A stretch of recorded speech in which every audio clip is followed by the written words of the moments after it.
Good morning, ladies and gentlemen. This is your captain speaking. On behalf of the entire crew, welcome aboard Whiskyfile Spirit Airlines. Not actually affiliated with Spirit Airlines, just simply a joke about whiskey. Plus, we give you comfier seats, more legroom, and we offer you full beverage services on all of our flights, including select whiskeys from my private collection. We are happy for you to join us with non-stop service from Seattle to Chicago. Now, our flight time is going to be about 3 hours and 30 minutes with a cruising altitude of, I believe, 41,000 feet. And looking at the weather, it looks to be a smooth and clear flight once we are outside of Washington. As you can see here, it's cloudy. Finally got the weather to work, which is quite nice. Very pleasant. So, we've got the jetway here. We've got people boarding. I'm going to actually make sure my weights and calculations are correct. I actually did run this flight yesterday.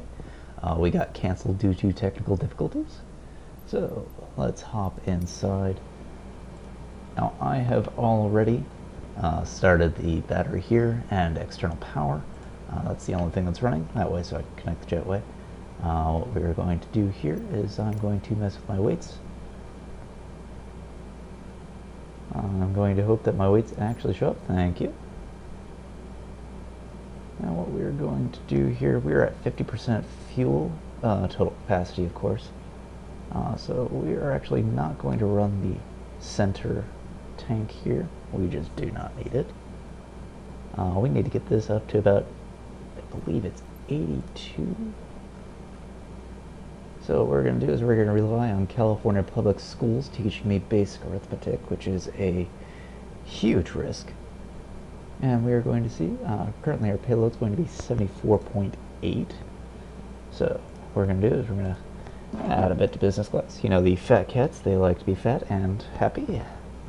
Premium economy, we're going to boost that up to 10,000. Economy here, where most of our passengers are going to be at 20,000. 25. We're going to come here, we're going to put this one up 10,000. Rear baggage, we're going to put it 20,000. That puts us up to 70. There, we'll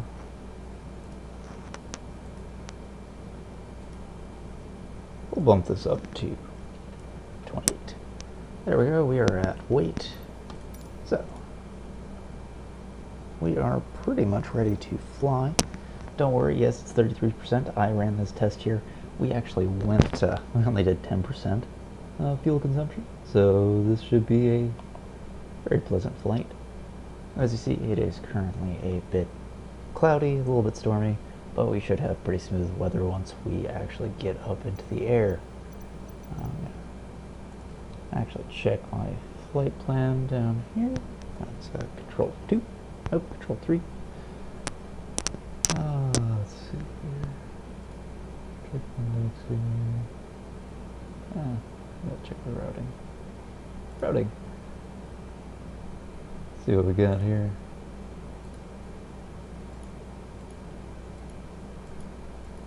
Yeah, all my routing seems to be in place, which is nice.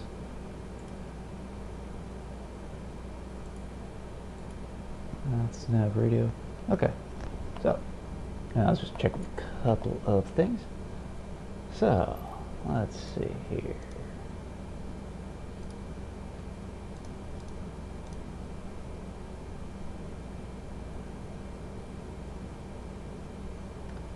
Alrighty, let's get this bird started, shall we? So what I'm going to do is I'm going to bring up my checklist here. Actually, I do have it off to the side. So we've already done battery switch. Tick that item, because I already have external power as well. Let's start the APU. So come up here. Actually, I'm going to do that so that way I'm not flicking my HUD here, because that is really annoying. Turn that to start. Now check that off. APU gen switches. These two boys, they are already on. Looks like. Yep, they're already on. All right. Fuel pumps. And we'll let the ground crew know that we are ready to go with a beacon. Beacon.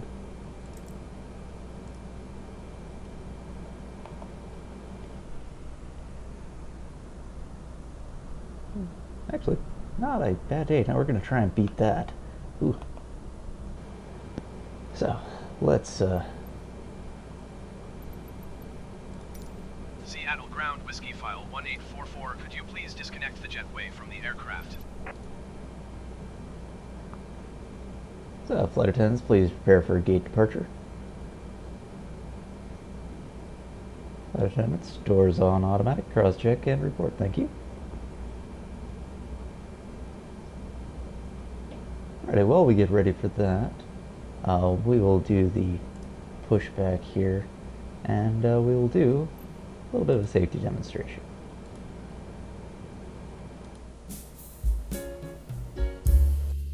We are flying in a Boeing 787. Now please take a moment and pay attention as we go through the safety information for this aircraft. When the seatbelt sign illuminates, you must fasten your seatbelt. Insert metal fittings one into the other and tighten by pulling on the loose end of the strap. To release your seatbelt, lift the upper portion of the buckle. We suggest that you keep your seatbelt fastened throughout the flight, as we may experience turbulence. There are several emergency exits on this aircraft, 4 forward, 2 aft, and 2 over each wing. Please take a few moments to locate your nearest exit. In some cases, your nearest exit may be behind you. If we need to evacuate the aircraft, floor-level lighting will guide you towards the exits. Doors can be opened by moving the handle in the direction of the arrow. If you are seated next to an emergency exit, please carefully read the special instructions card located by your seat. If you do not wish to perform the functions described in the event of an emergency, please ask a flight attendant to reseat you. Each door is equipped with an inflatable slide, which may also be detached and used as a life raft. In the event of a water landing, a life vest is located in the pouch under your seat or between the armrests. When instructed to do so, open the plastic pouch and remove the vest. Slip it over your head. Pass the straps around your waist and adjust it at the front. To inflate the vest, pull firmly on the red cord, only when leaving the aircraft. If you need to refill the vest, blow into the mouthpiece. Your seat cushion can be used as a flotation device. Pull the cushion from the seat, slip your arms into the strap, and hug the cushion to your chest. And please note, the doors are not flotation devices. Oxygen and air pressure are always being monitored in the event of a decompression. An oxygen mask will automatically appear in front of you. To start the flow of oxygen, pull the mask towards you, place it firmly over your mouth and nose, secure the elastic band behind your head, and breathe normally. Although the bag does not inflate, oxygen is flowing to the mask. If you are traveling with a child or someone who requires assistance, secure your mask on first and then assist the other person. Keep your mask on until a crew member advises you to remove it. At this time, your portable electronic devices must be set to airplane mode until an announcement is made upon arrival. If you noticed your video stream has stopped, that's because you fell for that and I will never get tired of that joke. We remind you that this is a non-smoking flight, even though some of you think you look cool doing it. Tampering with, disabling, or destroying the smoke detectors located in the lavatories is prohibited by law. You will find this and all other safety information in the card located in the seat pocket in front of you. If you do not have a seat pocket in front of you, you're probably not actually on a plane, which we don't find all that surprising. We strongly suggest you read this card before takeoff, and good luck if you don't have one. If you have any questions, please don't hesitate to ask one of our crew members or in the chat next to the video. So sit back, relax, and when we're safely at cruising altitude, pour yourself a glass and enjoy your flight on Whiskyfile Spirit Airlines.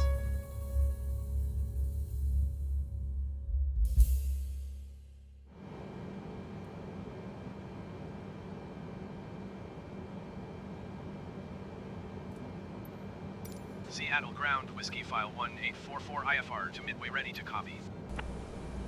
Alrighty, ladies and gentlemen. Whiskyfile 1844 is cleared to Midway, airport as filed. Takeoff runway 34 right climb and maintain 5,000 feet. Departure frequency is 125.9ers, clock 5652. Whiskyfile 1844 cleared to Midway Airport as filed.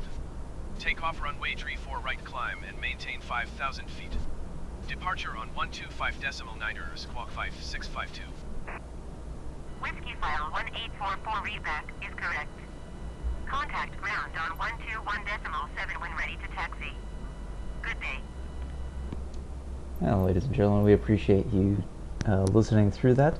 Unfortunately, due to the formalities, we're going to be taking off in a little bit of rain, but I think we should be okay. Seattle ground, Whiskyfile 1844 with India ready to taxi IFR. Whiskyfile 1844 taxi to in halt short of runway 34 right using taxiway Bravo. Contact tower on 119.9 when ready. Taxiing hold short runway 34 right via taxiway Bravo, Whiskyfile 1844. Seattle ground, Whiskyfile 1844 requesting pushback. Whiskyfile 1844 pushback. Request accepted.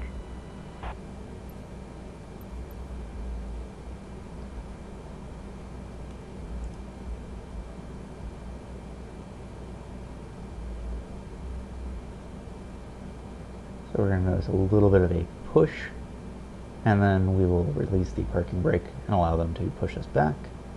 And we'll rotate to the right because I know exactly where I'm going.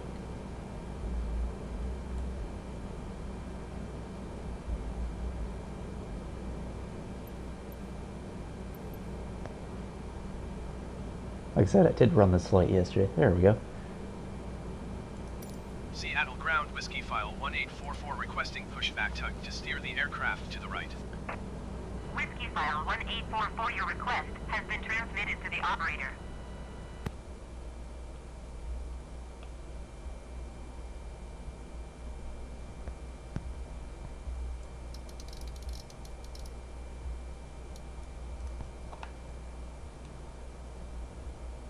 Almost rotated around.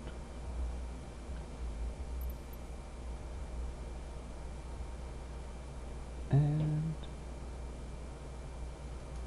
Seattle ground, Whiskyfile 1844 requesting the end of pushback. Whiskyfile 1844 request to end pushback received. alright, let's get these engines going here, shall we? Alrighty. Engine starter. Actually, thrusters are idle. I know they are. So, push the starter here. Come down here. That bad boy.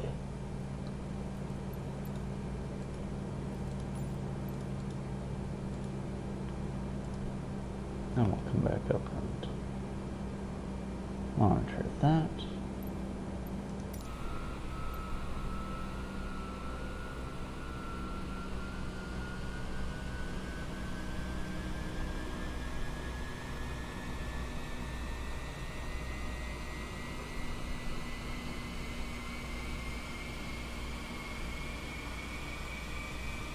Lovely shot of the plane.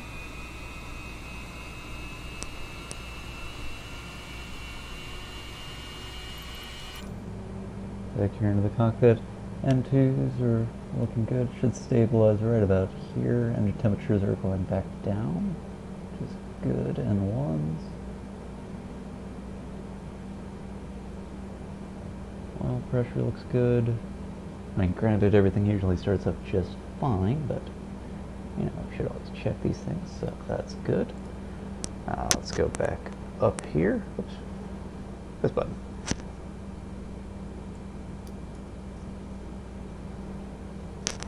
And shall put fuel control. And take a look outside there.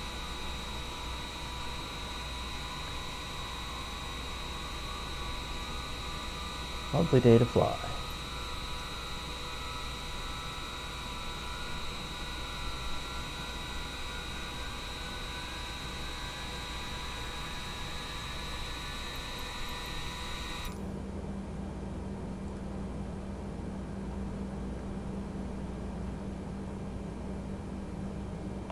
Alright folks, so it's not raining on us just yet. Hopefully we can beat that.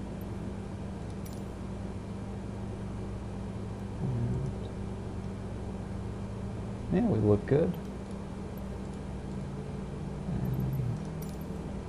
Let's go to the APU real quick. Oops.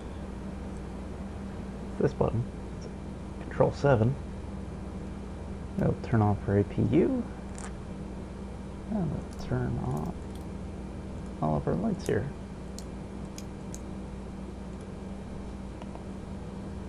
Alrighty.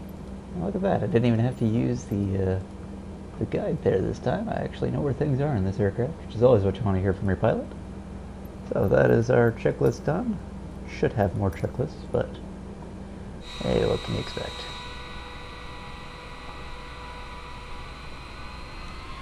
Alright, let's get this bird off the ground, shall we?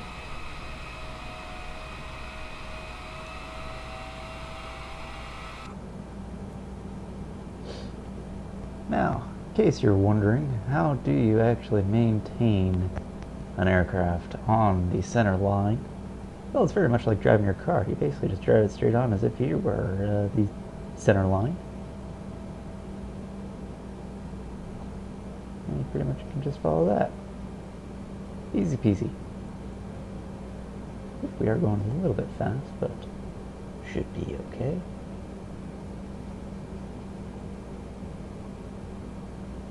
I did manage to fix the issue with my with the other ground aircraft having the pink problem.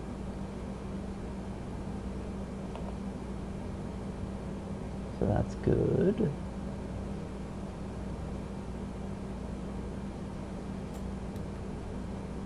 Just flicking the brakes just a little bit.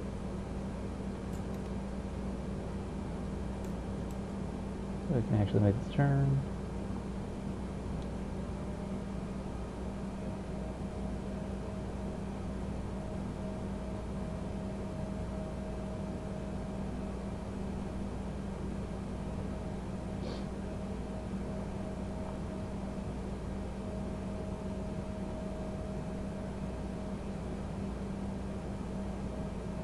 I should flick that on real quick while I'm thinking about it.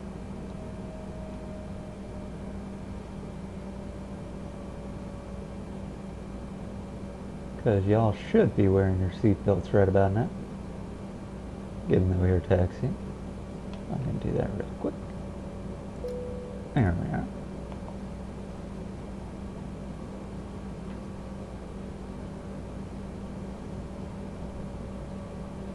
case you're wondering what I'm looking at, my ground speed there is 23 knots.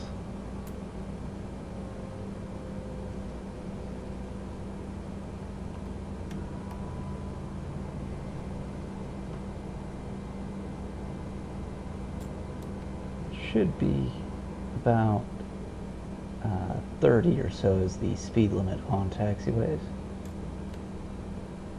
She's a big gal.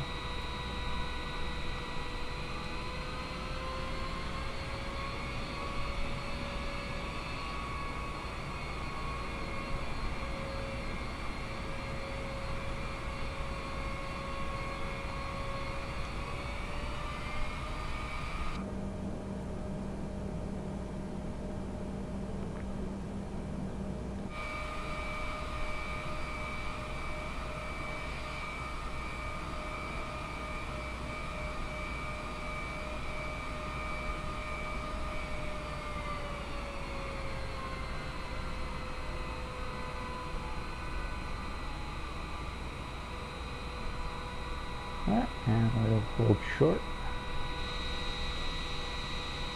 Tune to the radio 119er decimal 9.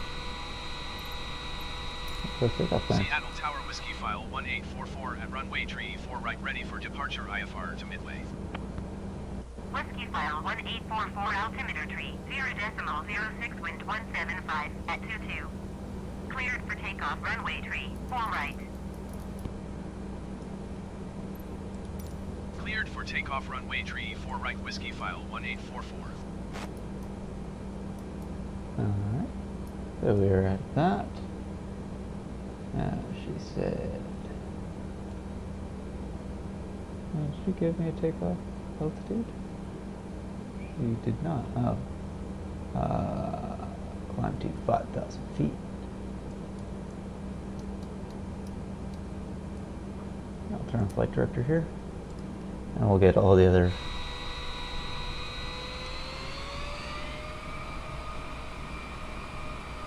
going. Oh, we've got patch sunlight. Let's go.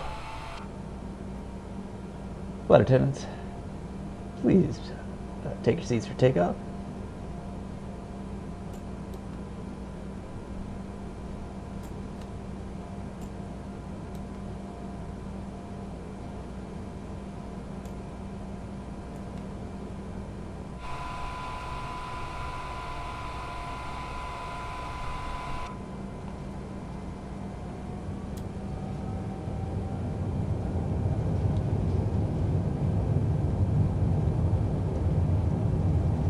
Wait for the call out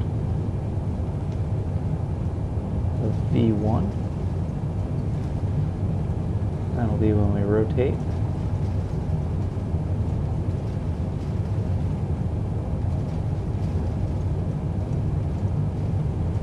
V1. Yeah.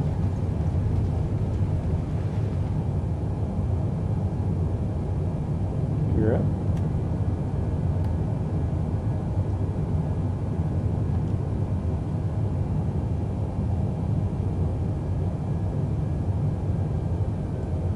Whiskyfile 1844 contact Seattle departure on 125 decimal 9er.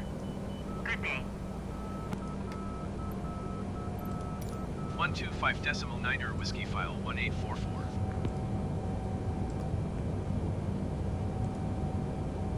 Alright. And we are good. Seattle departure Whiskyfile 1844 is passing 1,800 feet, climbing 5,000 feet. Whiskyfile 1844 Seattle departure altimeter tree 0.06. Continue as planned.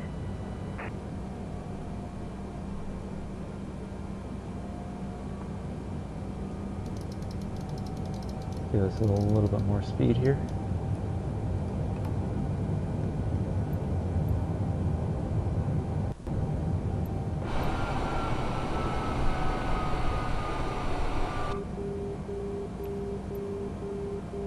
Whiskyfile 1844 climb and maintain 11,000 feet.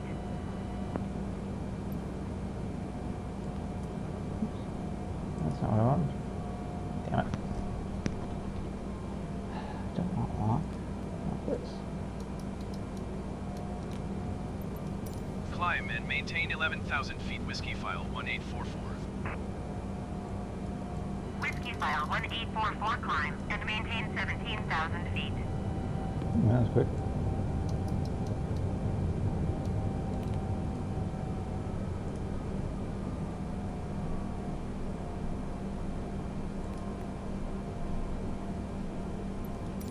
Climb and maintain 17,000 feet. Whiskyfile 1844. Whiskyfile 1844 climb and maintain flight level 180. Goodness. Climb and maintain flight level 180. Whiskyfile 1844. I guess they're just sort of threading me through. What I can actually do is this. Increase the range on this. Oh. Seriously, they need to fix their collisions. Turn that to 160. Turn on the weather. So right now the weather's actually not that bad around here. Getting a little bit of rain showers, but took off actually at a perfect time where the heavy rain wasn't really around us. It wasn't really affecting. So, getting a nice smooth flight. Seattle approach Alaska. A2 is missed approach at Seattle. Certainly, Duncan. We'll be serving snacks and refreshments once we're at cruising altitude. Expect ILS runway 16 right approach via Agony transition. Cleared to Agony.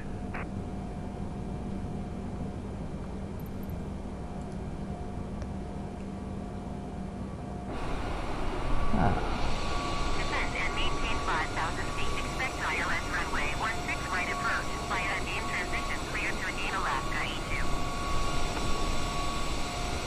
Lovely view outside of Seattle here.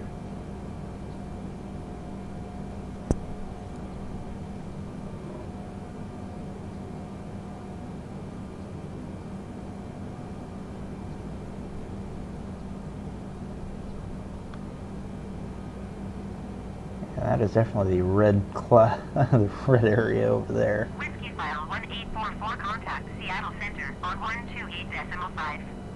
Good day. 128.5 Whiskyfile 1844. Seattle Center Whiskyfile 1844 is passing 10,400 feet, climbing flight level 180. Skywest tree 818 or 19 miles southeast. Descend and maintain 5,000 feet. Expect ILS runway 16 left approach via Kenmo transition. Yeah, there's Mount Rainier. Whiskyfile 1844 Seattle Center altimeter 30.05. Continue to normie as planned. Whiskyfile 1844 contact Seattle Center on 134.905. Good day. Going to 134.905 Whiskyfile 1844.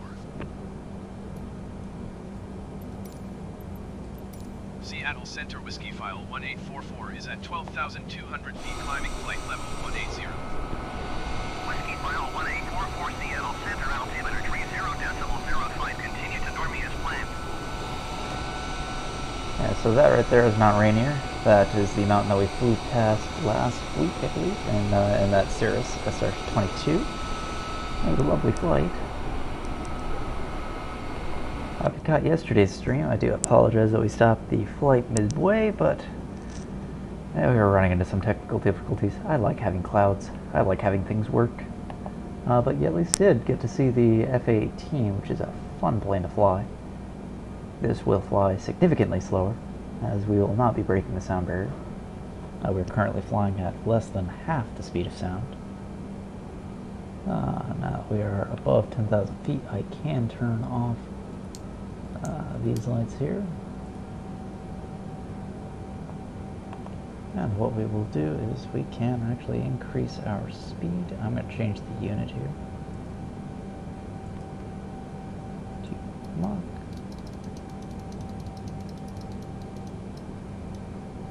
And we'll be cruising at 0.85 speed of sound. 3060, you are 43 miles southeast. Descend and maintain 6,300 feet. Expect ILS runway 16 left left approach via Kenmo transition. Cleared to Kenmo.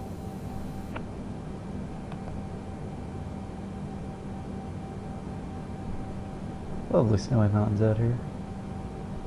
Descend and maintain 5,700 feet. Expect ILS runway 16 left approach via Kenmo transition. Cleared to Kenmo Sky West 3306. Interesting, and I might have to look back at the footage, but I don't remember these mountains being snowy yesterday. Interesting. I don't know if the game is smart enough to do that, or my memory is just dumb. Whiskyfile 1844, Ooh, lovely contact window. Seattle Center on 120.3. Good day. 120.3 for Whiskyfile 1844. Seattle Center Whiskyfile 1844 is passing 17,000 feet climbing flight level 180. Whiskyfile 1844, Seattle Center, altimeter 30.05, continue to BLUIT as planned. Lovely stuff.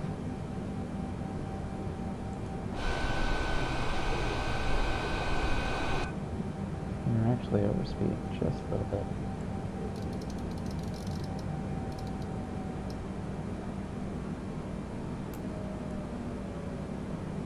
Seattle Center, Alaska 714 is passing 12,000 feet, descending 10,000 feet. It's a nice speed. Alaska 714, Seattle Center, altimeter 30.05, continue as planned. See, now we're going to do a little bit of flight learning here. So you see this is my speed, and this is my altitude. Right now my speed, oh come on. Why does it keep doing that? Seriously, so fix Whiskyfile that. 1844, please expedite your climb flight level 180. Yeah, I know. Delta 867, you are 54 miles northeast.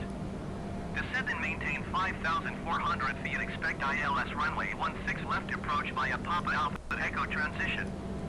Clear to Papa Alpha Echo.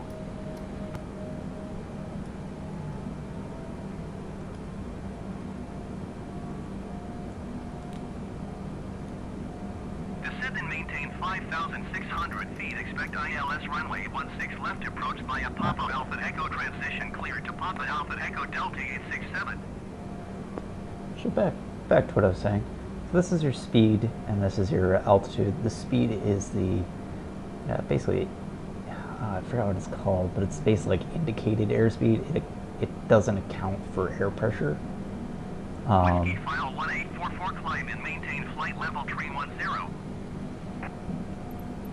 That. Climb and maintain flight level 310 Whiskyfile 1844.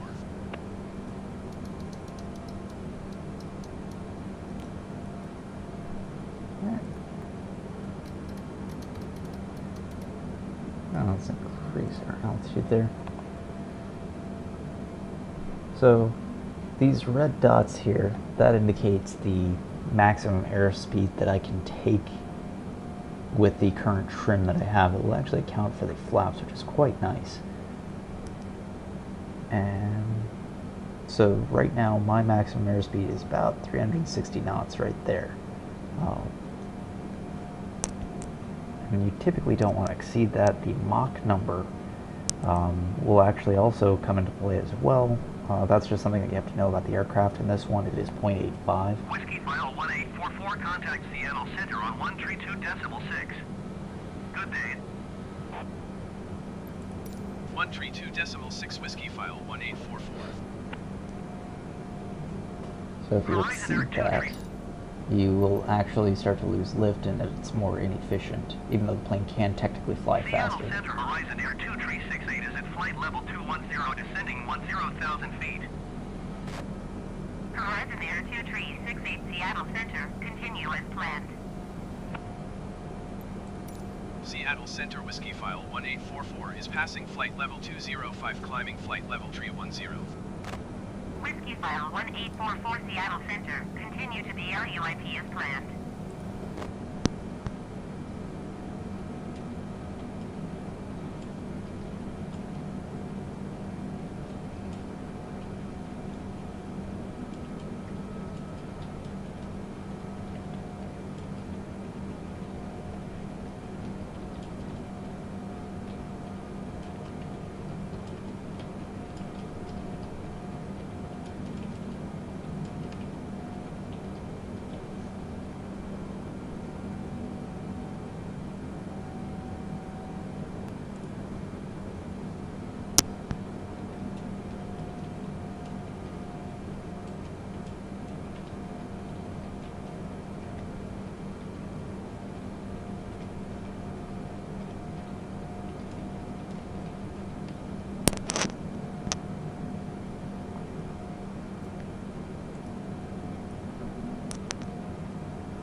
I see how that number has gone down, so that means we can actually increase our speed.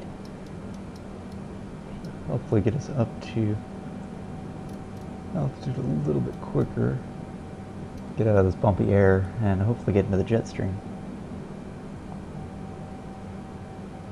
So a little bit of, I guess, atmospheric information about the United States. There's a jet stream that basically runs from the west coast to the east coast, sort of dips down. And planes typically want to get caught in that so they can get a nice tailwind.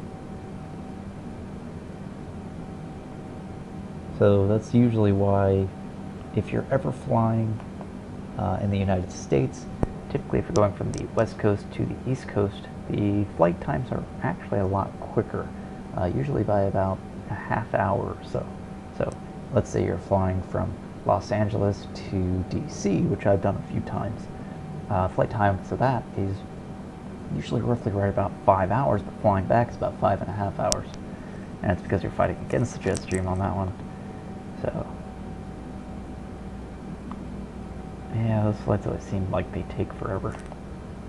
But, you know, you watch a movie and you're good to go.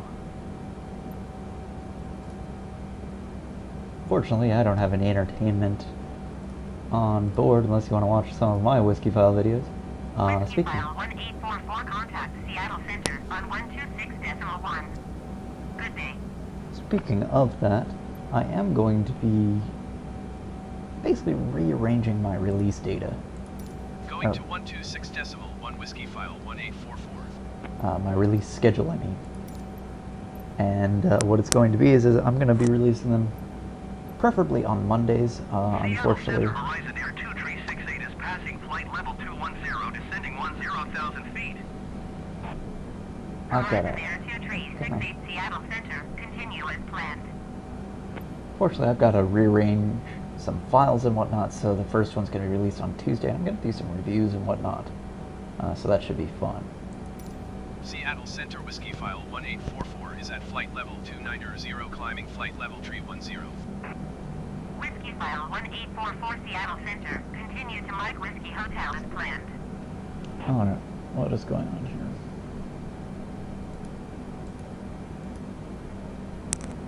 Why is that? Acting up.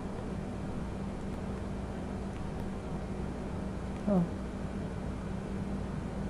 There we go.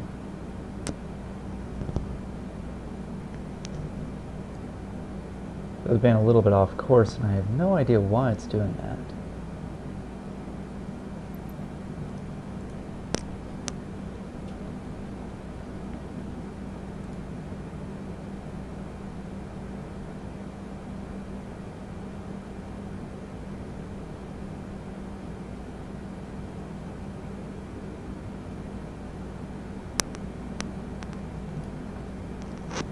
Alright, so now we're back on track.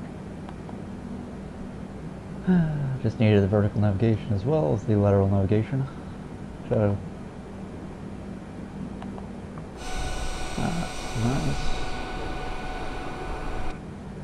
So we should be back on track, hopefully.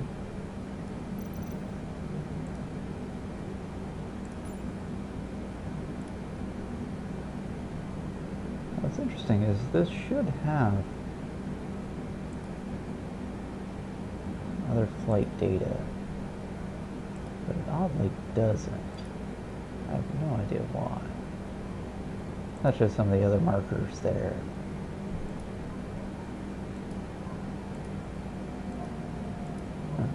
Airports and whatnot. It's cool, so we can always keep track of that. Now, like that. Okay, so we're back on course now, which is nice.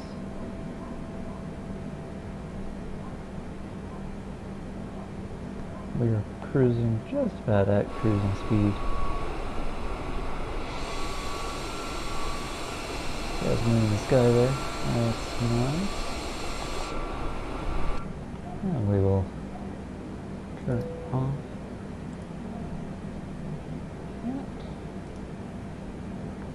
that. Ladies. Center, Alaska 714 is at flight level 270, descending 10,000 feet.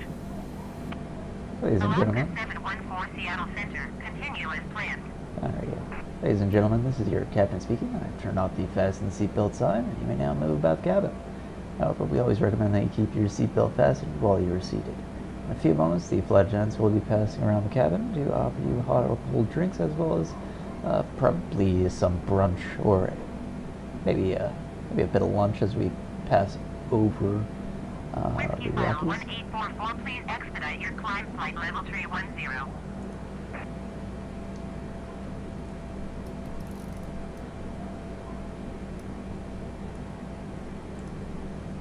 Now, as always, we have an assortment of whiskey, and actually last night I had myself... 1844, climb Yes. and maintain flight level 370. Last night I had myself some of the Sonoma Rye whiskey, courtesy of California, one of the few domestic whiskeys I have. It is quite delightful. Whiskyfile 1844, acknowledge last Yes, transmission. yes. Trying to make an announcement, lady. Climb and maintain flight level 370 Whiskyfile 1844. No respect for the craft.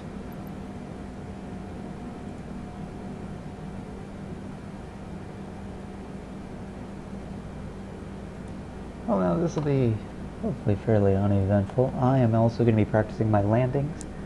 I have not... Well, according to this stream, I've had a 0% success rate in landing this aircraft.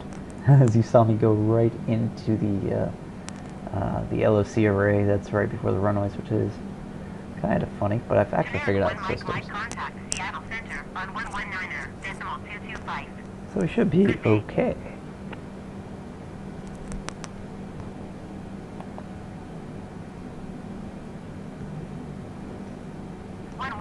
Decimal 225 for generic 1 Mike.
Horizon Air 2368, you are 63 miles west.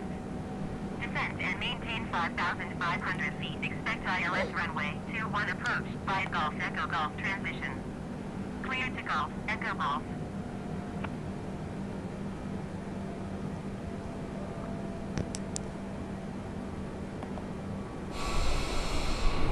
Descend and maintain 5,500 feet. Expect ILS runway 21 approach via Golf Echo Golf transition. Clear to Golf Echo Golf Horizon Air 2368.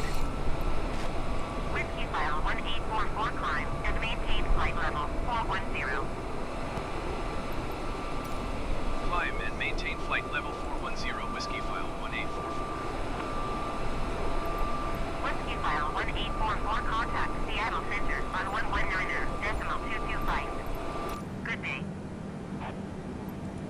119.225 for Whiskyfile 1844.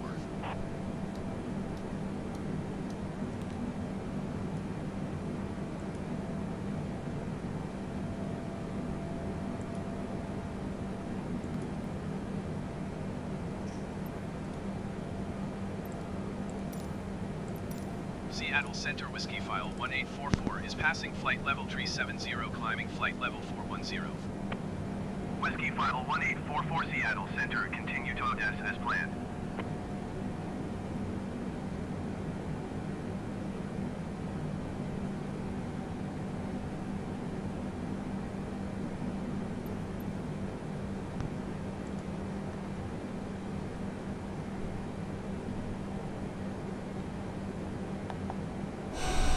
Alrighty.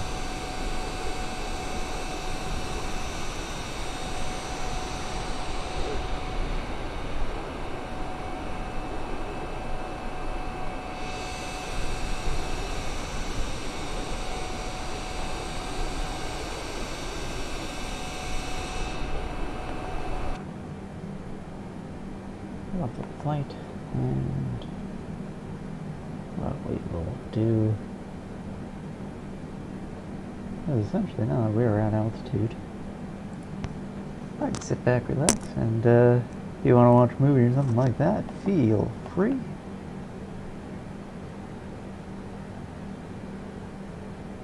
It is a lovely day here.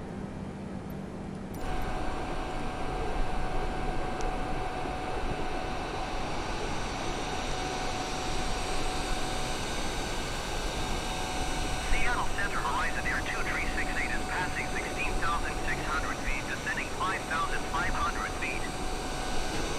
Generic 1 Mike contact Seattle Center on 123.905. Good day. Horizon Air 2368 Seattle Center altimeter 30.06, continue to go as planned. That's what my pilot looks like. 20 is fairly realistic looking plane, fairly unrealistic looking pilots.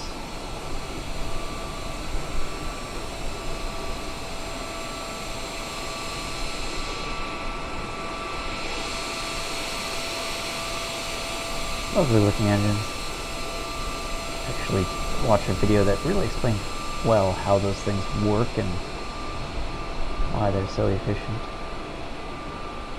Pretty neat. The little ripples on the end there are actually help with the vortices and make these engines incredibly efficient. Also got the composite wings here that flex much more than typical airline wings. Pretty neat.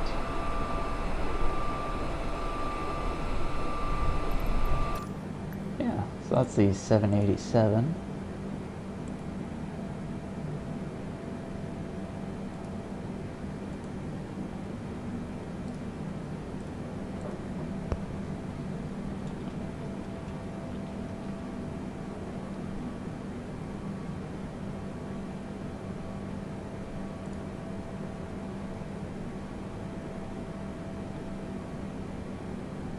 Hello, don't know quite how to pronounce your name, but Matute Look, feel free, ask a question.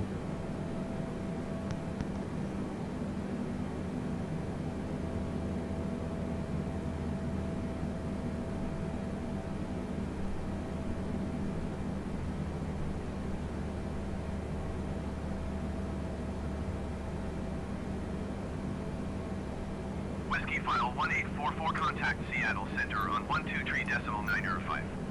Good day. 123.905 Whiskyfile 1844. Seattle Center Whiskyfile 1844 flight level 410. Whiskyfile 1844 Seattle Center. Continue to hotel leave in November as planned.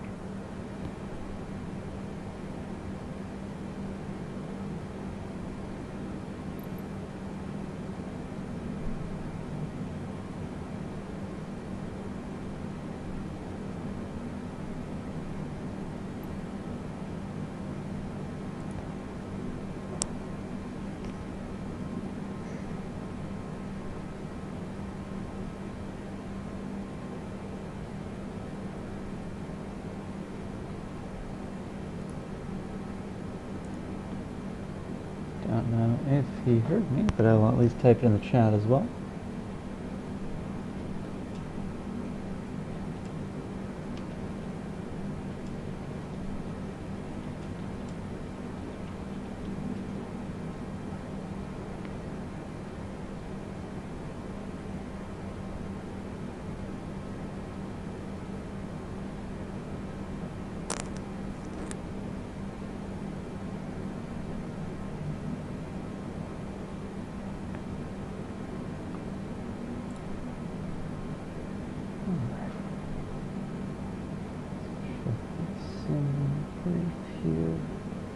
seeing what my flight level actually is supposed to be. 41,000 is pretty darn high. It's actually 39,000 it looks like. Should be okay at 41,000.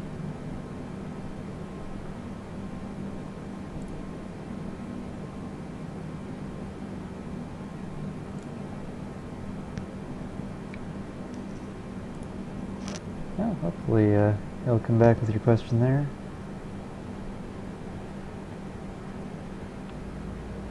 Delta Niner, 2-1, you are 43 miles southeast. Descend That's and a maintain lovely model. 5,500 feet. Expect right LS runway, 21 approach via Lutzow transition. Cleared to Lutzow. Delta Niner, 2-1, you are 42 miles southeast of Spokane. Contact Spokane Tower on 118.3 when inbound on the approach. We are on course. Not drifting or anything like that, which is nice. Excellent. We'll be approaching the, these are the Rocky Mountains, it looks like. Tower on 118.3 Delta Niner 21. Now we have been flying for just under an hour. And the stream has been going for...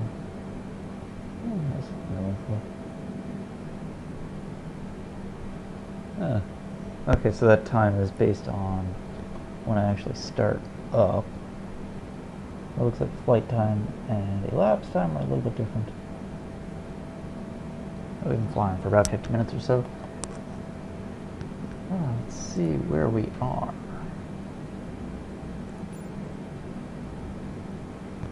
I've actually got an aircraft ahead of us somewhere.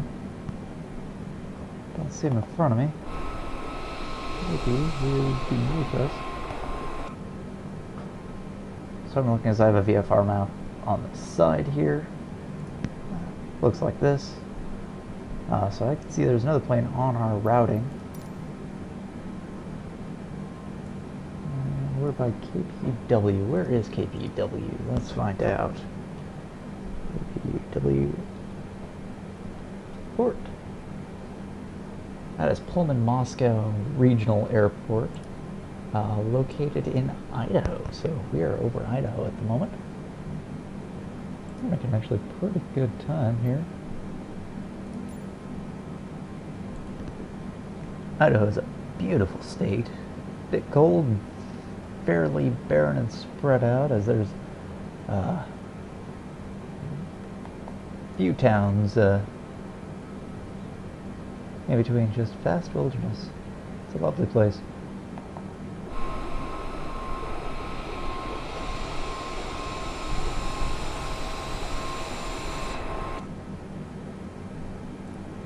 See if our, we still haven't gotten our question back from the look there, but hopefully we will. I'd like to know what your question is. If your question is, am I a pilot? No, not at all. If your question is, do you actually know how to fly this thing? Sorta.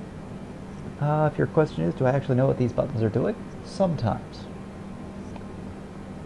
I do know what some of the autopilot buttons do. I understand changing the barometric pressure here so that way my altitude is accurate. 2992 is the standard. So whenever you're above, I believe it's 10,000 feet, maybe it's 15,000. That is what the standard is supposed to be, so that way everyone else is basically on the same page once you're up at altitude. That way you're not getting atmospheric data from every place, because it does change quite frequently. As you saw when I was taking off, I went from 30.06 to 30.05. I've had it swing wildly. When I was going around Mount Rainier, it went from like 30.45 to 30.13 in a matter of about 3 or 4 minutes, which is pretty crazy.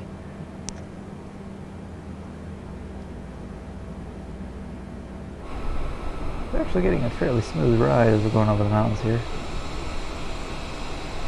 Beautiful mountain range.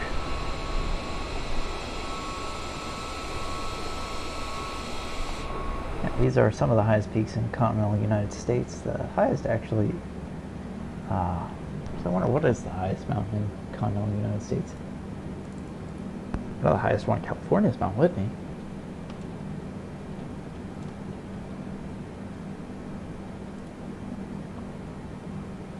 Oh, it is Mount Whitney. Interesting. Yeah, the Rockies are actually shorter than Mount Whitney, which is kind of crazy. Tallest mountain, of course, in the United States is actually Alaska, where you have Denali, also known as Mount McKinley. Denali is, of course, named after Mark Levin, the Great One. You also have Mount St. Elias. Actually, that's a lot of Alaskan mountain ranges until you hit Mount Whitney in the Sierra Nevadas.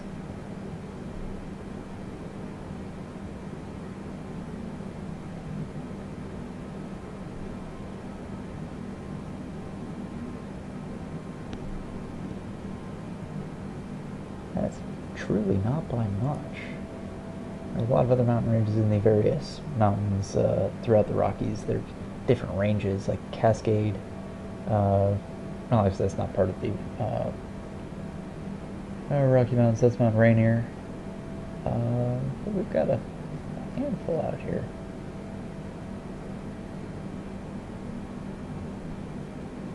A lot of them up in the 13,000 foot range, so not all that much higher, or all that much shorter.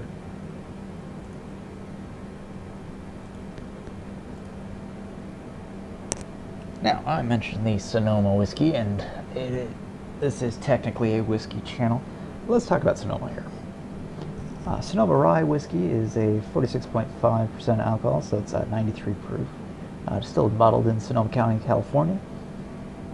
They are... a rye whiskey is, of course, a whiskey made with 51% rye in its mash. Could have other things in it. This one is a traditional, more of a traditional style. It says this unique, robust, and full-bodied expression in this result is of double distillation, meaning they distill it twice, and it's handmade in copper pot stills. People love their copper pot stills, don't they? It's aged a minimum of 2 years, which would explain it's a little bit of a harshness to it. This is actually probably one of my youngest whiskeys. Interesting.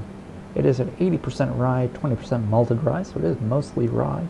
The regular rye comes from California and Canada. The malted rye comes from the UK. So, and its flavor profile is vanilla, allspice, white pepper, dried apricot, and walnut. I actually really do like this stuff. So if I was drinking while I was flying, which is totally irresponsible, I'm not because it's 11 a.m. right now. I don't usually drink in the mornings. I would probably be partaking on that. I did a couple of nights ago when I was racing with my buddies. And we race on Gran Turismo on Friday nights. It is good fun.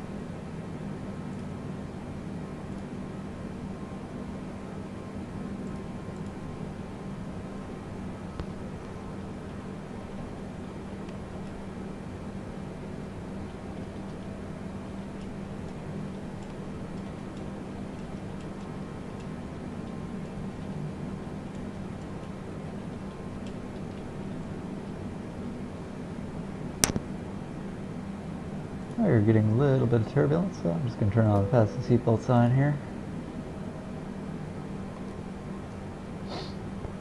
As we are going over the Rocky Mountains, it is a little bit bumpy.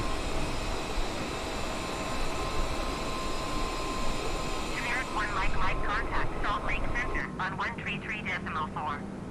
Good day.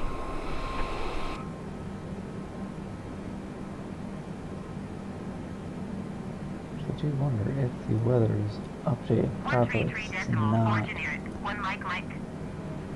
Should be very clear here.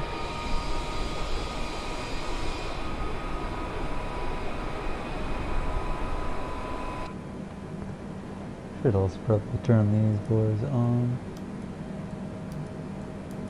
Whiskyfile 1844 contact Salt Lake Center on 133.4. Good day. 133.4 for Whiskyfile 1844. Those switches there were for icing, not for your cake. Salt Lake Center Whiskyfile 1844 flight level 410. Whiskyfile 1844 Salt Lake Center. Continue to Hotel good Lima, plane November as from up planned. here.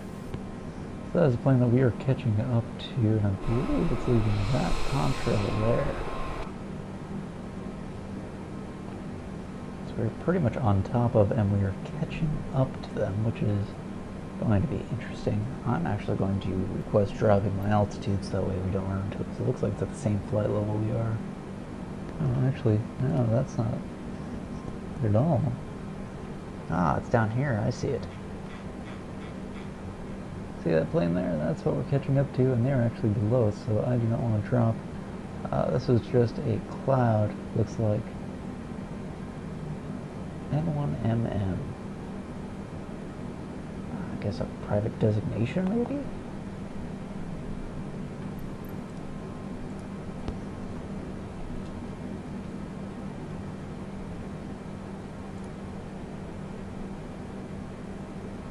Yeah. So I am actually tracking it here. It's going from Seattle, Washington to Billings, Montana. It is looks like a small, that's a Cessna Citation XL Generic 1 Mike twin Mike traffic jet. is 6 o'clock, 4 miles at flight level 410 Boeing B-78X. Report them in sight. Oh yeah, we Whiskyfile got them in sight. 1844 traffic is 11 o'clock, 4 miles at flight level 390 generic. Report them in sight. Whiskyfile 1844, have the generic in sight. Generic 1 Mike Mike traffic in sight.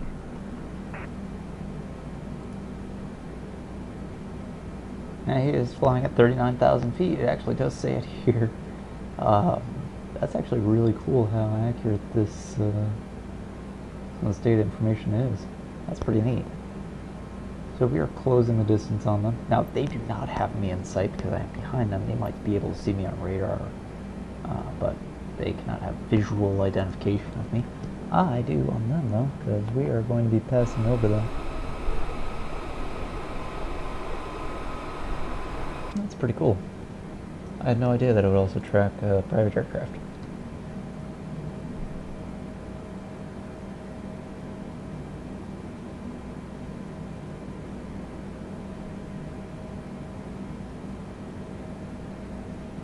Now for him, he's got about 229 miles to go, so he'll be flying for another probably half hour or so.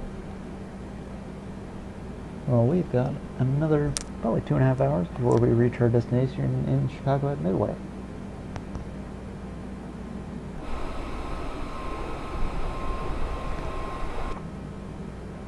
Now what's interesting is his planned speed is 491, but his actual speed is 541.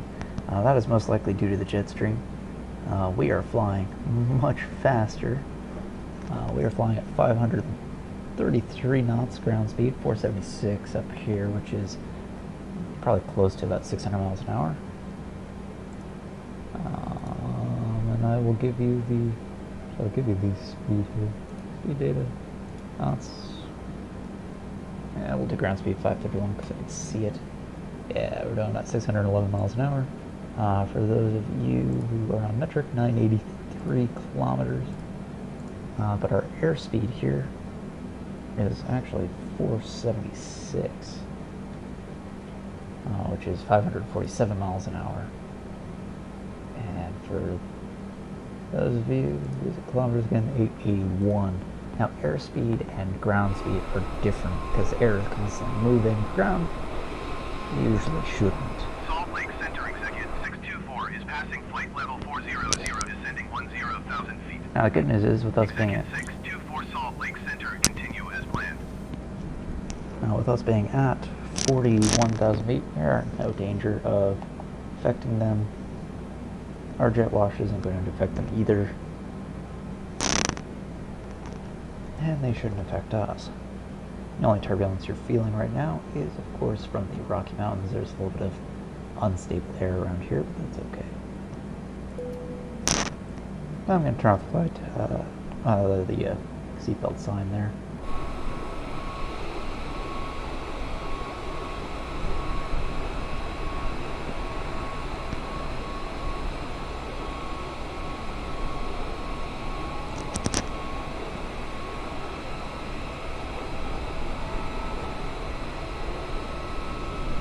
Hey, Mayday.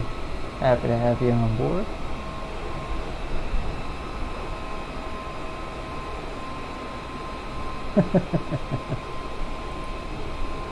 Combat aircraft aren't much my speed, even though I was flying F-18 yesterday. Alaska 1078, contact Salt Lake Center on 132.4. I much rather prefer passenger aircraft. Salt Lake Center Whiskyfile That's not what I wanted to 1844 do. requesting vector to next waypoint. Whiskyfile 1844, continue to Hotel Lima November turning and following heading 080, resume on navigation. It wasn't me that they were telling. 132.4, Alaska 1078. That's interesting.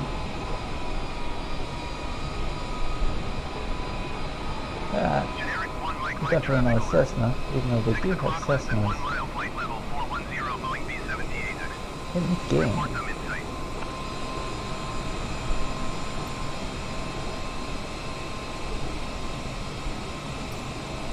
Continue to Hotel Lima November turning and following heading 080, resume on navigation Whiskyfile 1844. Whiskyfile 1844, traffic alert. 12 o'clock less than 1 mile, flight level 390, generic. Report them in sight. Whiskyfile 1844 have the traffic.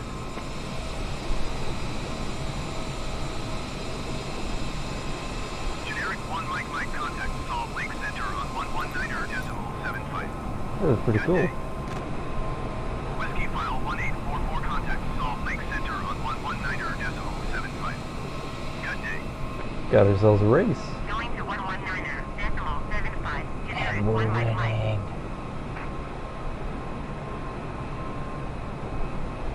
I do believe this does violate some rules in the FAA. You're not supposed to be this close, but hey, what you gonna do? Whiskyfile 1844, please acknowledge. Going to 119.75 Whiskyfile 1844. Salt Lake Center Whiskyfile 1844 flight level 410. Whiskyfile 1844 Salt Lake Center. Continue to Hotel Lima November as planned. Generic 1 Mike Mike, contact Salt Lake Center on 132.4. Good day. Doing 900 Whiskyfile knots. 1844, contact Salt Lake Center on 132.4. So my F-18 was only able to do, I think I was topping out like 700 or 800.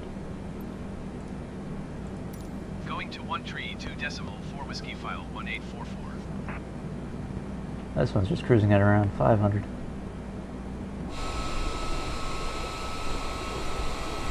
Haha, 132.4 generic 1 Mike Mike. eat my contrails. Salt Lake Center Whiskyfile 1844 flight level 410. Or as the Whiskyfile conspiracy theorist. 1844 Salt Lake Center. Continue to Hotel Lima November as planned. Or as the conspiracy theorists think, mind control agents. Whiskyfile 1844 traffic is 6 o'clock 2 miles at flight level 390 generic. Report them in sight. Generic 1 Mike Mike traffic is 11 o'clock 2 miles at flight level 410 Boeing B-78X. Report them in sight. Whiskyfile 1844 have the generic in sight. Generic 1 Mike Mike traffic in sight. Seems like every pass off I'm going to be doing that, but yeah, we passed him. Should be smooth sailing. Do you have another aircraft that is crossing our flight path here, but I doubt he's going to be as high as we are. Somewhere up here, looks to be about 15 miles out. Yeah, because he's passing by right here. Oh, you can actually see him here. Oh, that's cool. Oh, okay. Sorry, I'm just nerding out here because if you look here, you can see his aircraft here. You can see the aircraft that it just passed here. So it actually does show him. That is really cool. Horizon Air 2310, contact Salt Lake Center on 133.4. Really, really neat. Good day.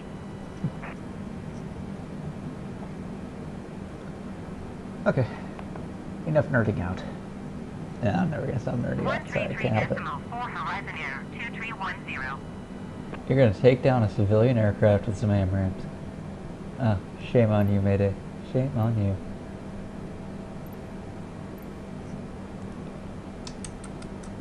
I mean, unless you're taking out the competition back there. It's just a private jet, it's fine. Probably just a private charter, actually.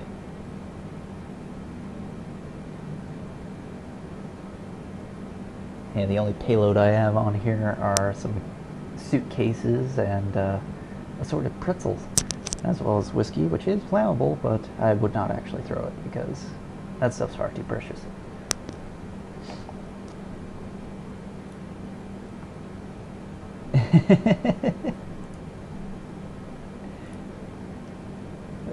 You did say that, but you also did say go. Just trying to spook me in the air. Whiskyfile 1844 contact Salt Lake Center on 133.4. Good day. 133.4 Whiskyfile 1844.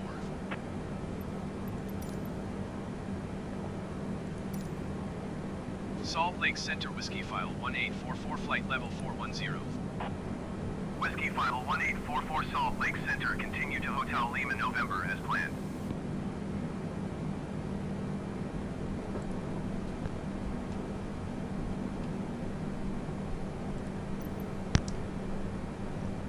Alrighty. Salt Lake Center, generic November 1 Mike, passing flight level 390, descending 10,000 feet. Generic November 1 Mike, Salt Lake Center, continue as planned.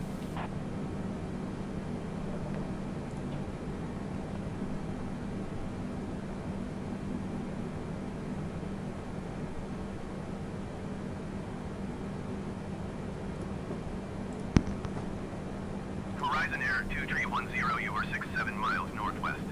Yeah, they... And maintain 8,000 feet, expect vectors, visual runway 30 approach. Yeah, there's no radar warning, given that typically... Descend and maintain 8,000 feet, expect vectors, visual runway 30 approach, Horizon Air 2310. that typically with civilian aircraft, they're not expected to be shot down. But I will get warnings and whatnot, so if I do something stupid, which is likely, I'm not the greatest at landing. Although I've gotten better. I did figure out how to use the approaches and whatnot.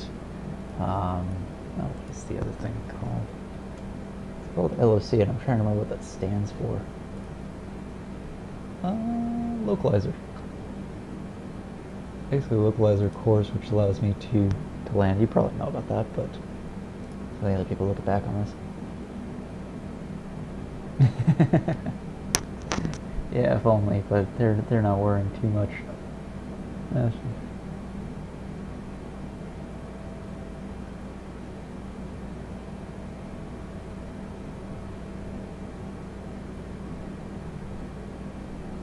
No, I don't think I have heard that story. Feel free to regale.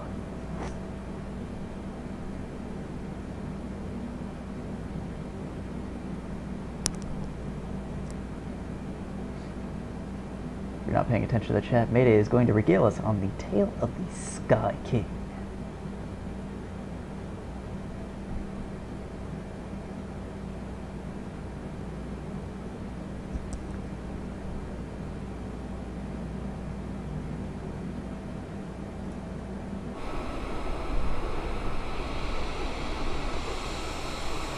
Well, that's pretty much over the Rockies now. A little bit more than that, right? But almost out of here.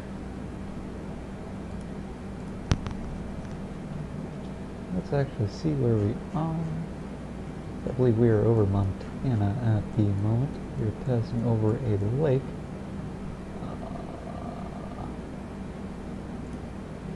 Not that one. Oh, there it is. I see it. That's Priest Lake.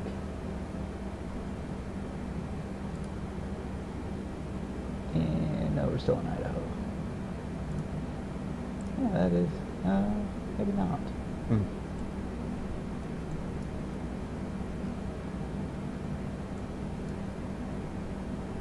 Oh. That is not Priest Lake. That is actually part of the Missouri River. Interesting. So we are actually in Montana. We are flying over the towns of Winston and Townsend and Bedford and Canton, flying past Mount Edith. Mount Edith is, I believe, right here. I'm looking at Google Maps, by the way. But yeah, this is part of the Missouri River. It's not a lake. That's pretty cool. Very wide part of the river. Yeah. Neat people actually flying things like that. We just passed KHLM Airport, which is Helena Regional Airport. Helena Valley, Helena, and the city around there. There's also a Lake Helena, which is right there. Yay for being able to read a map. Alaska 1078, contact Salt Lake Center on 132.4. So, the story of the Sky King here. A guy stole a plane on the run, on the runway, and took it for a ride, did a barrel roll, then crashed the plane into an island. Had never flown a plane before. Now, did he die? Or did he survive?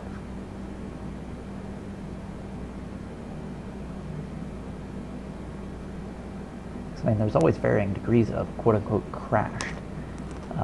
There's the explodey crash, there's the I just landed poorly and rolled my aircraft crash, there's the I did a wing strike, and there's also the I slid on my belly because my landing gear did not go down kind of crash. So, what are we talking about? I'm genuinely curious.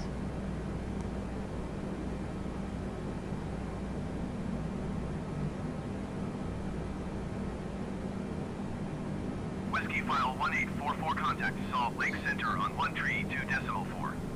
Good day. Horizon Air 2310, contact Salt Lake Center on 132.4. Good day.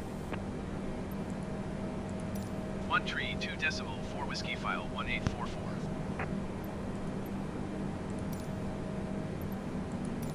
Salt Lake Center Whiskyfile 1844, flight level 410. Whiskyfile 1844 Salt Lake Center. Continue to Bravo India Lima as planned.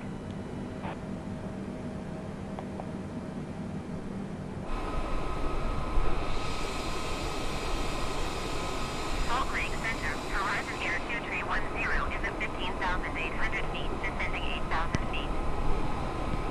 Horizon Air 2310 Salt Lake Center, altimeter 30.06. Continue as planned. Increase my range.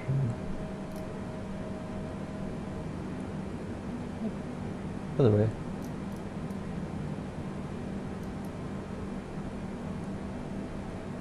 Now what's funny is, even though it's saying it's a 40 mile, or it's an 80 mile range, it's actually 40 miles. It's 80 in total of what it's covering, but only 40 miles here, so it's 10, 20, 30, and 40 miles. With all the aircraft or airport data, and it's not showing anything of the aircraft in and around me. Let's increase the range a little bit further. See if we get anything showing up. I'm not seeing anything. Sting says we definitely should be. Salt Lake Center, generic November 1 Mike is passing flight level 390, descending 8,600 feet. Generic November 1 Mike Salt Lake Center, continue as planned. Could be too low.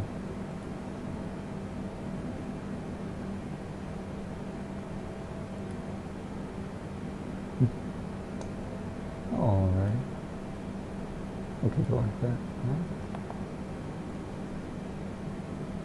Let's see, he turned a small island, and he turned a small island into a flaming mess. Didn't hurt anyone else. Talked to air traffic control while doing it. He is memorialized as the Sky King by the internet for his last recorded moments.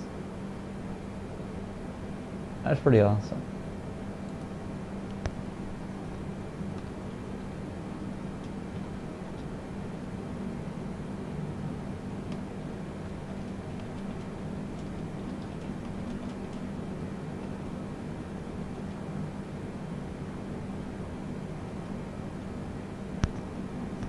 See, now my girlfriend is teasing me. She's saying she just had a tea tasting. Man, I should make myself make myself a cup of tea. Now, to anyone who's British, you would be partially outraged by how I drink my tea, because I don't do any milk, I don't do any sugar, I just rough it. I do have a kettle. It is a stovetop kettle, so I do it properly. I'm not an animal and microwave it. The other question is, I do have tea in my apartment. Do I have the right tea in my apartment? I do have an assortment. I have chai, I have vanilla. Might make myself a cup of tea. Ooh.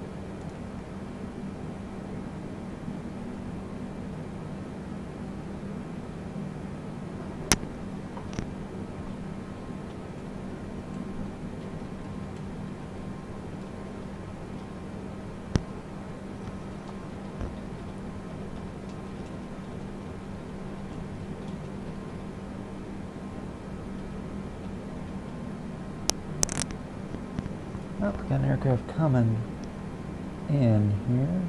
Let's see if we can actually see it. So we've got a range here now of 10 miles. We can see it approaching here. Don't know what its flight level is, but it is approaching us head on. So you can see just a little bit of triangle here on our path. Let's see here. Can't see it quite yet. They'll usually pop in. Oh, we can see it right here in the distance. Right there. So it is below us. There he is flying underneath us. Now the Billings aircraft that we were flying with before has already turned off our path, so he's not in any danger. But we are going to get an acknowledgement. We definitely do see him, because now he is within, see, that's under 10 miles. Now it's going to be under 5. So they're going to report that real soon.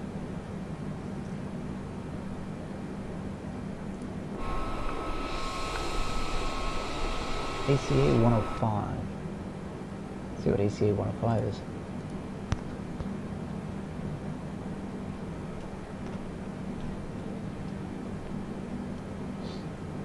That is an Air Canada flying from Toronto to Vancouver. Interesting. We fly over our airspace for that.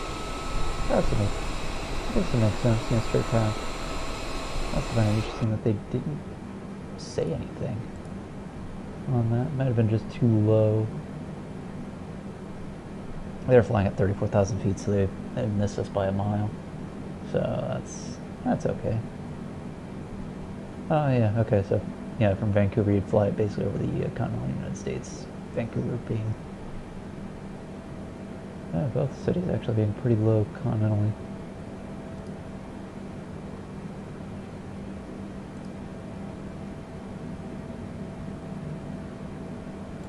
Coffee House Crime did a video on it. Oh, I'll look them up. Well, enjoy Mayday. Thank you for joining.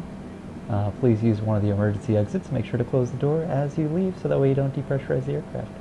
Have a good day.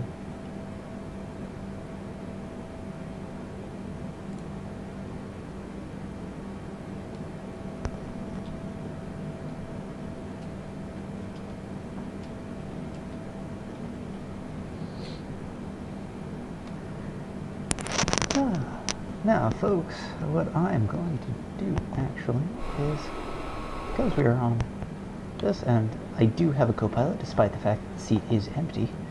Alaska 1078, contact Salt Lake Center on 133.25. I'm going to turn on Good day.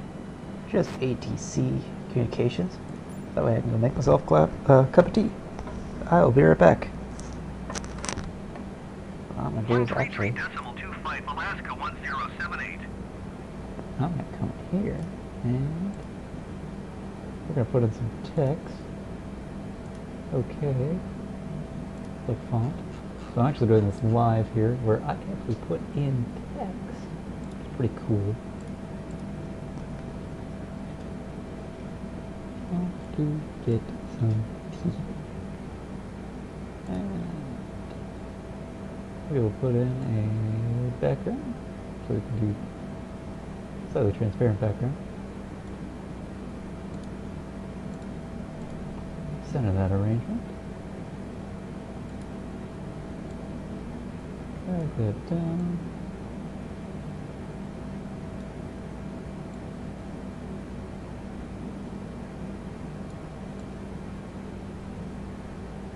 And we'll do that.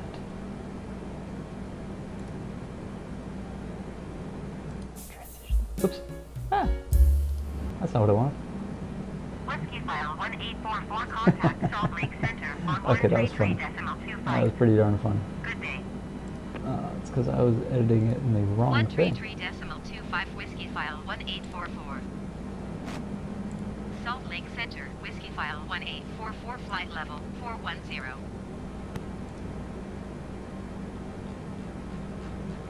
See, we're learning how to use things here. Oh, she's supposed to be saying something, but she's not.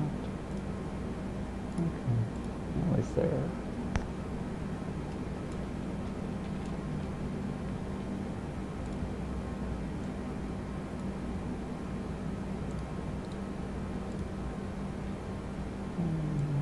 Give this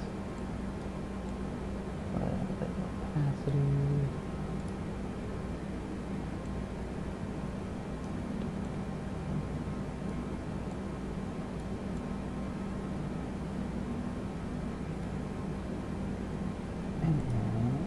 Transition.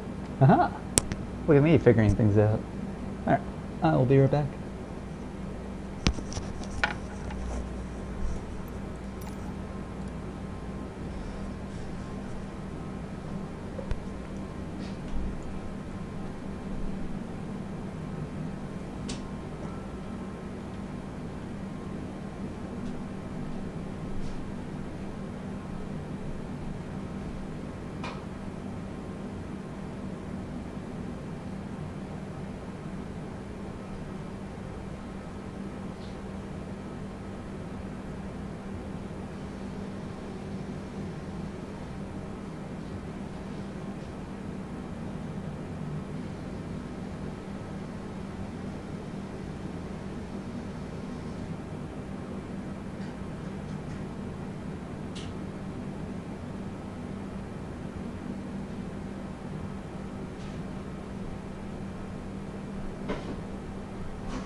Salt Lake Center, generic November 1 Mike is passing flight level 250, descending 9,000 feet.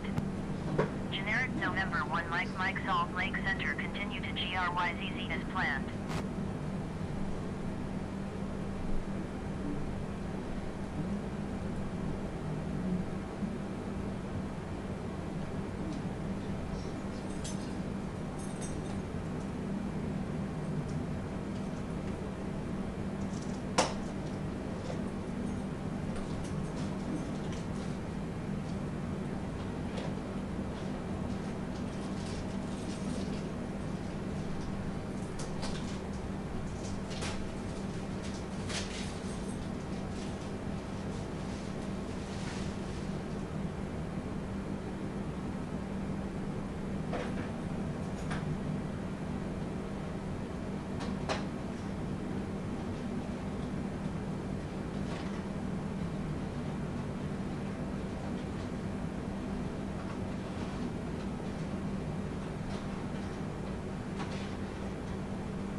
Now, ladies and gentlemen, I am back.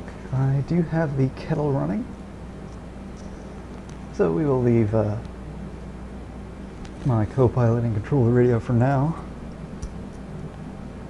We are flying now currently over Billings, so I believe that's what BIL is.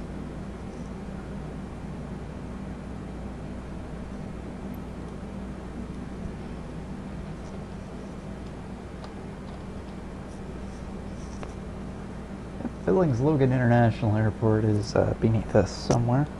Currently, we are. Oh, we've got. I'm guessing that's Delta Airlines. Let's see what they are. DL224. Oops, 2240. Yeah, they're flying from Minneapolis to Bozeman. The heck is Bozeman? I don't even know where that is. Ah, Bozeman, Montana. Okay. Somehow got Bozeman from my half job of typing. That was interesting. So it's currently fairly socked in cloud-wise over Billings. Doesn't seem to be any rain or anything like that, but it does appear to be quite cloudy. But we are above it all. It's quite nice.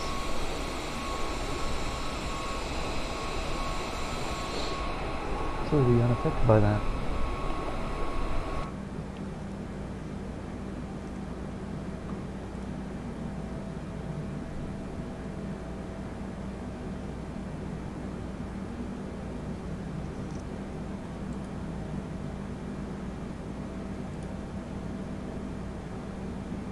Oh, that's cool. So it actually doesn't need to transition through these things. So I can actually put up any text I want. That is really neat. So yeah, we started out with 33% fuel. Right now we're over Montana. We've only used 4%, which is pretty darn impressive.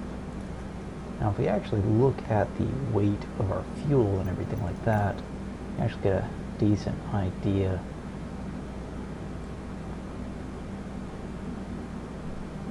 Yeah, so we're at 33,000, so we've used about 2 tons of fuel right now. But that's all right. That's pretty cool. So again, be right back. We'll leave the first officer in control. I'm gonna go deal with my team and take care of some things. But I will be right back. Again, thank you for flying Whiskyfile Spirit Airlines.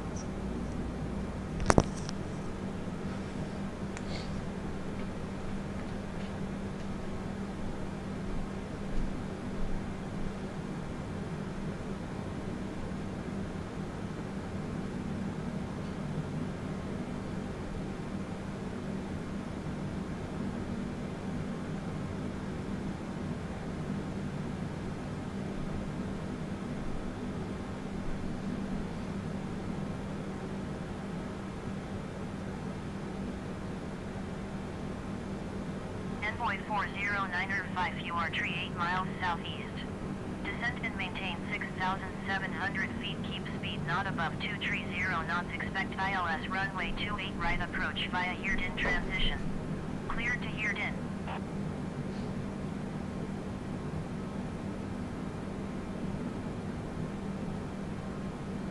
Descend and maintain 6,700 feet. Keep speed not above 230 knots. Expect ILS runway 28 right approach via Heerden transition. Cleared to Heerden Envoy 40905.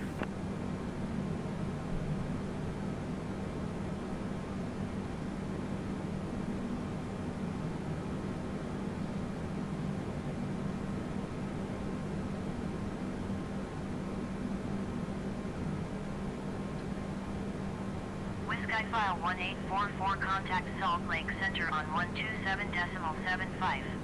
Good day. 127.75 for Whiskyfile 1844. Salt Lake Center, Whiskyfile 1844, flight level 410. Whiskyfile 1844 Salt Lake Center, continue as planned.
And I am back, folks.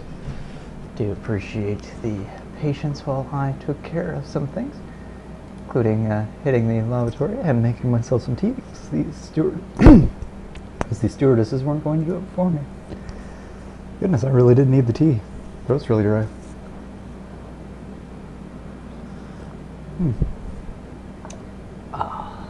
Good tea. In case you're wondering, it is a black vanilla tea courtesy of Celestial Seasonings. Trader Joe's actually got me hooked on that for their lemur tea. Really good stuff.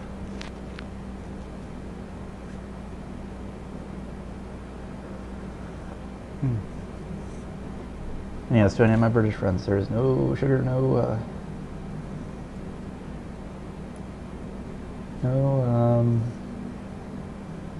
honey, no sugar, no cream, nothing.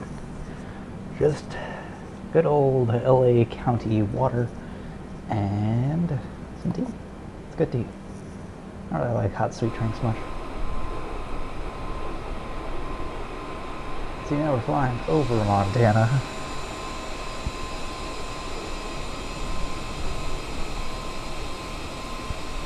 Just a lovely day for flying.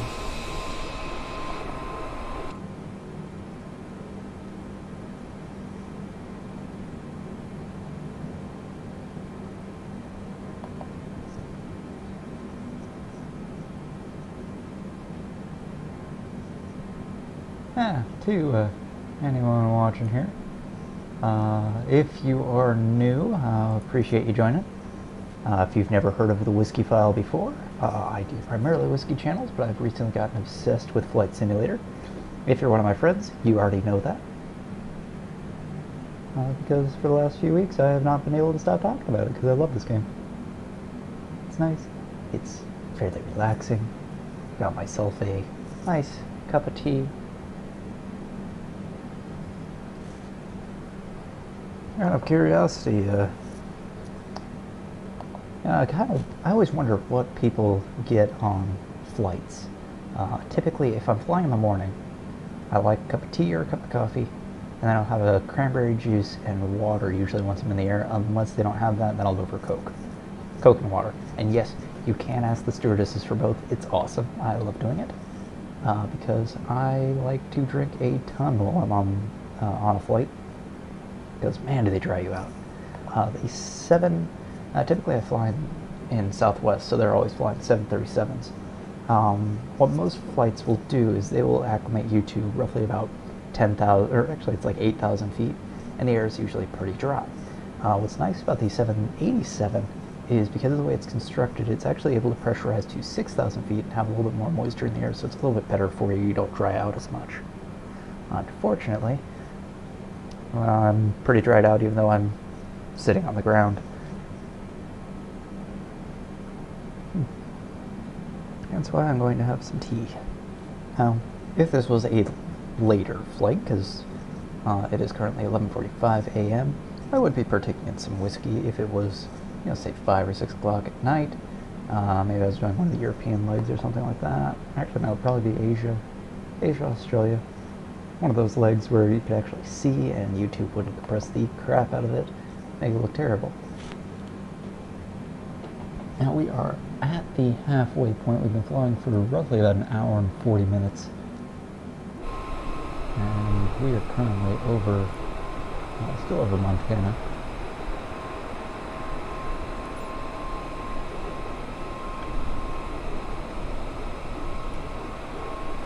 But it has been a fairly smooth and uneventful flight, which I'm quite pleased with. Lovely Whiskyfile Spirit Airlines livery. Yes, we stole the Spirit logo. Come sue me. I mean, what are you going to get? My student loans?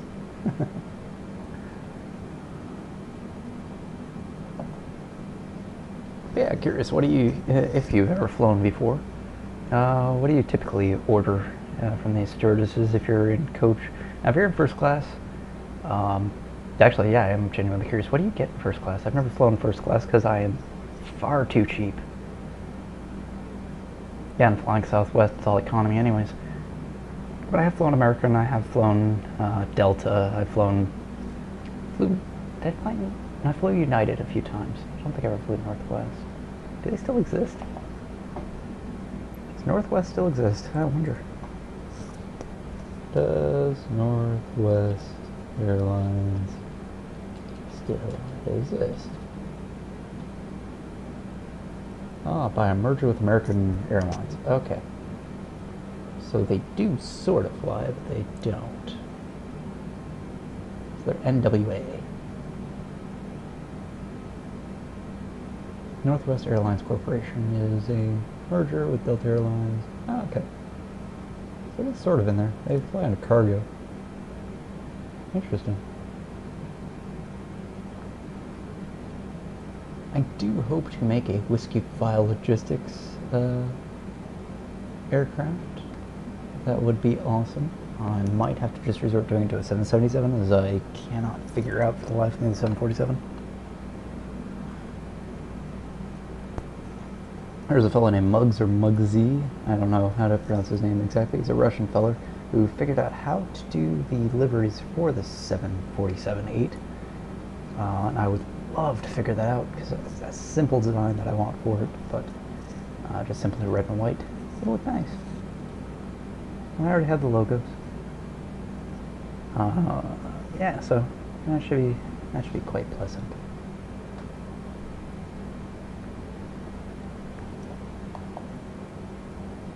And we will do true long-haul flights. I will actually go to sleep for those flights because we will be doing 15, 16-hour flights, which will be kind of awesome. And I should probably turn off the auto control down. There we go.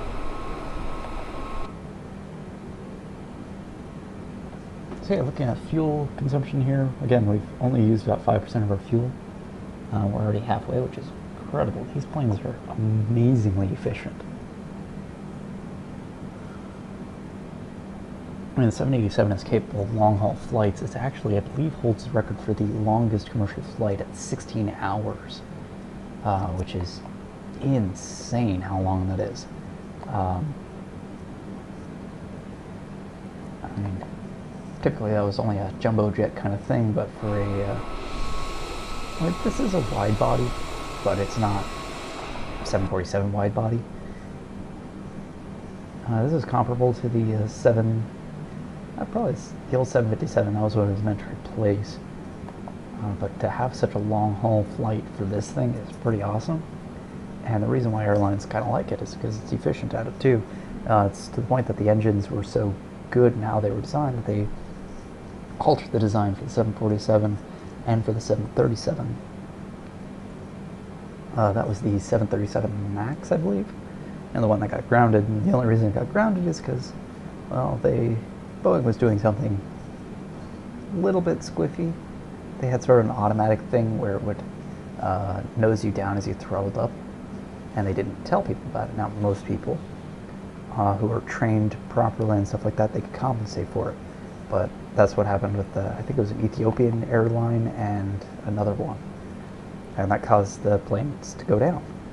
And they grounded them for about a year or so, which is just crazy, but they've managed to fix them, so they're safe. What's funny is I actually tested out a 737 in this game. I do have it. I do have a nice livery for them once they get, once I actually bother to do it.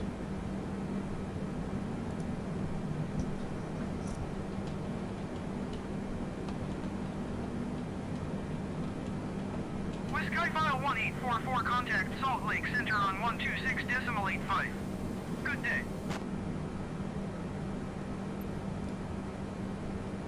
Thank you, I'll do behind it. 126.85 for Whiskyfile 1844.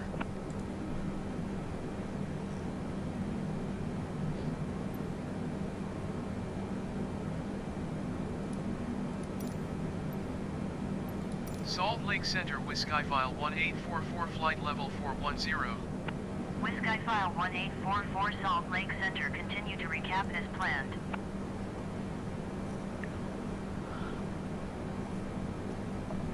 So of course, if you're wondering, recap is the name of the waypoint here. So we're going to zoom out here. You can see recap, then to DPR. And what this will be is actually the start of our, I guess, geographical descent, because we're going to be heading sort of southward towards Illinois and what is this, Wisconsin, I believe. Move on up that. We'll go here to maps. Ooh, burger does sound kind of good, but I was gonna want sushi for lunch. Oh, I'm hungry. Yeah, we're basically flying over Minnesota and Wisconsin. I believe right now we're technically over the Dakotas yet. Let's see, what is DPR?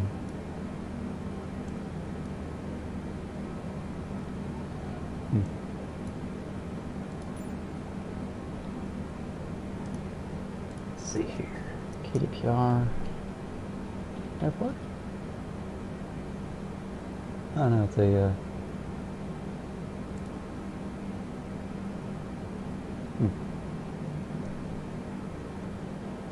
okay, that's not that. Alright, well, we'll get some additional information here. I have no idea what DPR is on. It's like flight level 180.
Just responding to some friends there. Discord is always active. Now when you join a bunch of communities, man, there's always notifications going up. Good tea. Good tea.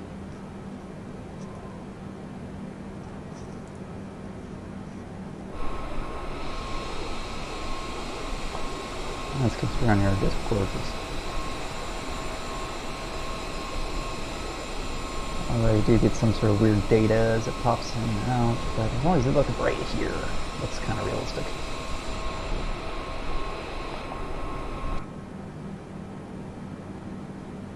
Alrighty, so we're done with the recap leg. Heading to DPR, so we will be doing a slight turn to meet our next waypoint.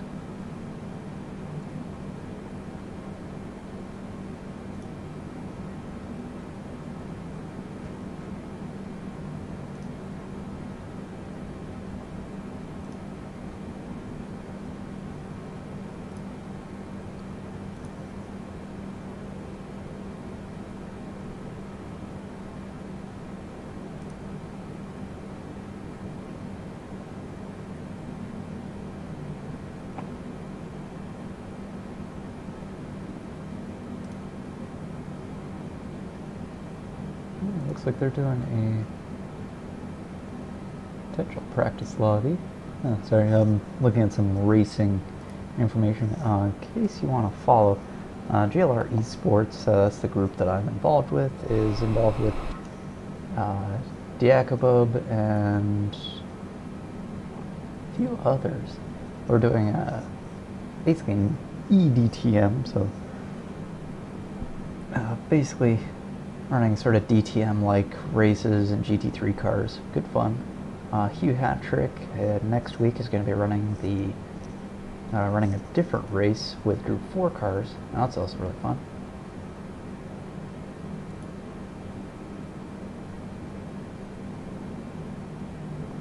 And I also play ACC in case you're interested in that. Yeah. So when I'm not flying, I'm racing. Actually, that's usually when I'm not racing, I'm flying. Because racing is my first passion. I've got my steering wheel actually right in front of me. It's a little bit of a dusting though.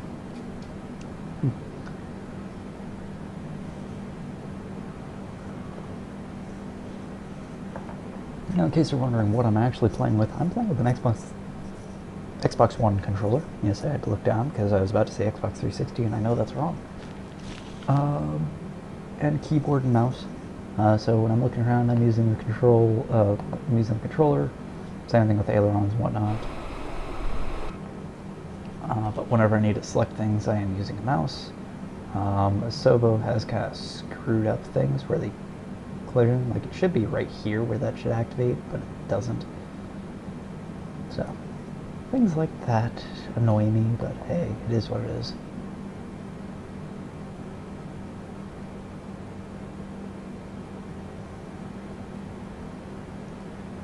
M18GU. Let's see what that is. M18GU flight. So that is it's another Cessna by the looks of it. Oh, Raytheon Hawker 800 XP.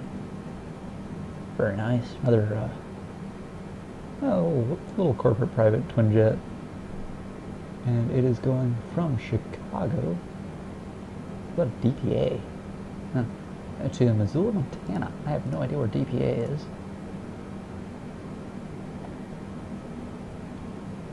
DuPage Airport. Technically Chicago, but it's way outside Chicago. A little bit further west of... what is ORD? That's Chicago Airport, but I'm trying to remember what it's called. O'Hare. That's what it was. Because I know Midway. I always fly in Midway. And the reason why is it's closer to the city and it's less crowded and it's also not a pain in the ass to fly through because apparently O'Hare is notorious for being ridiculous with their flight calls. I mean, to the point that you don't even respond back to it because they're just rapid firing things. You just gotta listen and pray. Yeah, O'Hare is a busy, crowded airport.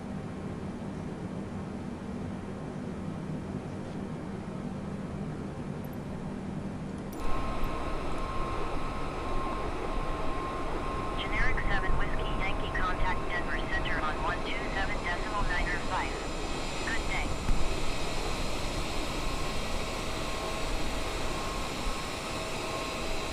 Cool sweeping shots.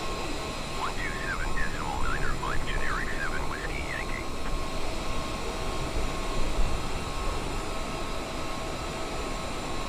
It's pretty plain. And yes, I'm aware WSA needs to be raised on that side. That is because I'm working on UV maps, and they are a pain. I do want to put Whiskyfile underneath here, right on the belly. That should be nice. I just got to figure out how to do that. I might just bring the model in and edit the texture that way. Okay, everything else I just paint in Photoshop, which is pretty wacky.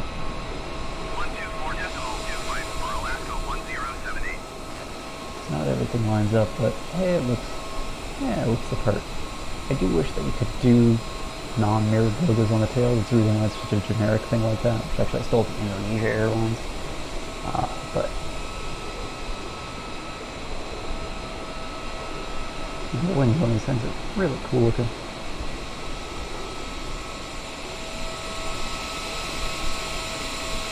And you could look into the people, but all it is just a generic thing like that. It's not actually modeled in, so that's flying here. That's what it really looks like inside. So you can hang out in the back galley. Then you look up there, and it's nightmare fuel.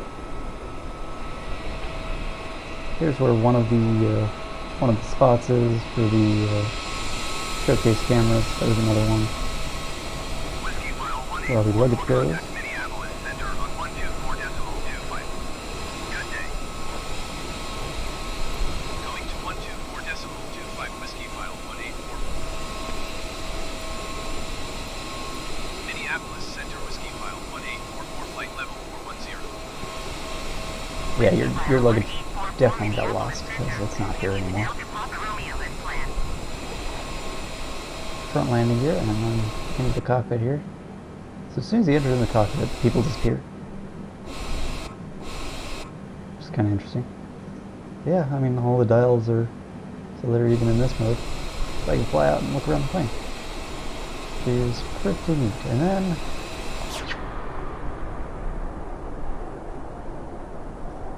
that's just fun to do. Let's look at some of the fixed cameras here. That's what it looks like from close to first class, probably business class in that one. Here's more of a coach view, but it's further back in the aircraft. But very nice.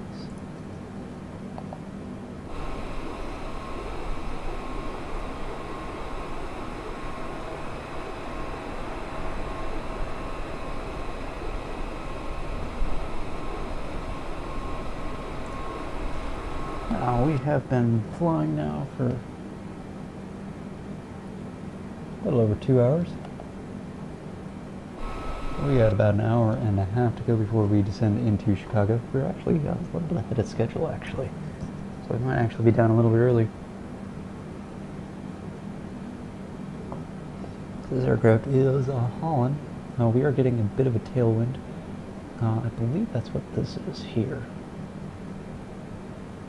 Could be wrong, but I'm guessing.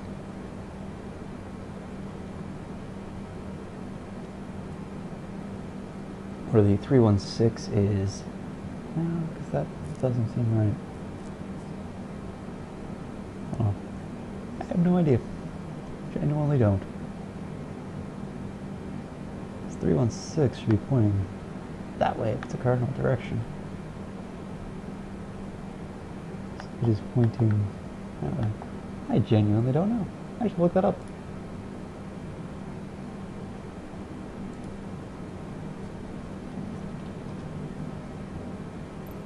Let's see here.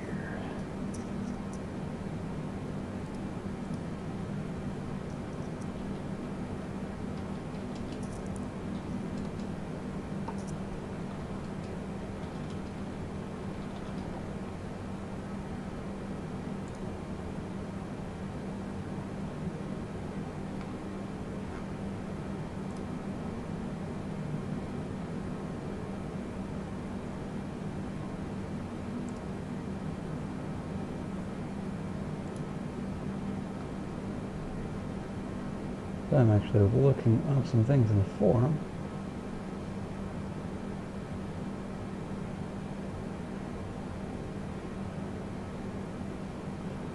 Let's see here. So let's explain all of that.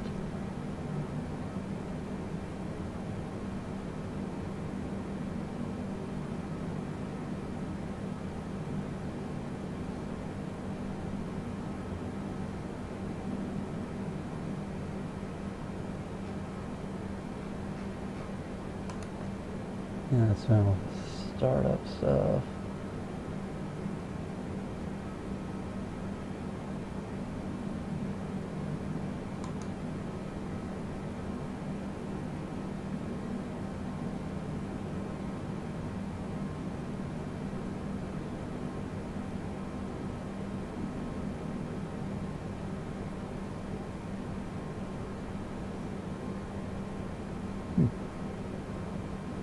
Yeah, this is not explaining much here. That's interesting.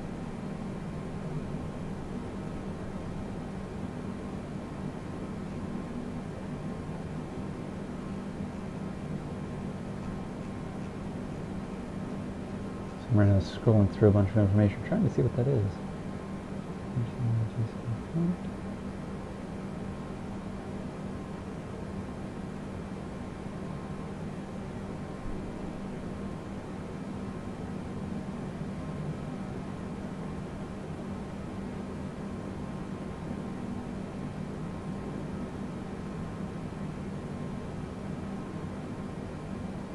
Whiskyfile 1844 traffic is 12 o'clock 4 miles at flight level 410 generic. Report do them see in it. sight. Whiskyfile 1844 have the traffic. Alaska 1078 contact Minneapolis Center on 126.8. That was terrifying. Generic 6 Alpha Romeo traffic is 6 o'clock 3 miles at flight level 410 Boeing B-78X. Report them in sight. And everyone else okay? Just me that kind of cracked myself? Whiskyfile 1844 contact Minneapolis Center on 126.8. Good day. Animal. 126.8 Alaska 1078.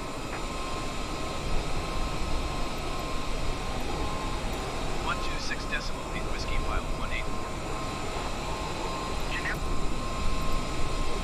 Minneapolis Center Whiskyfile 1844 flight level 410. Whiskyfile 1844 Minneapolis Center, continue to Delta Papa Romeo as planned.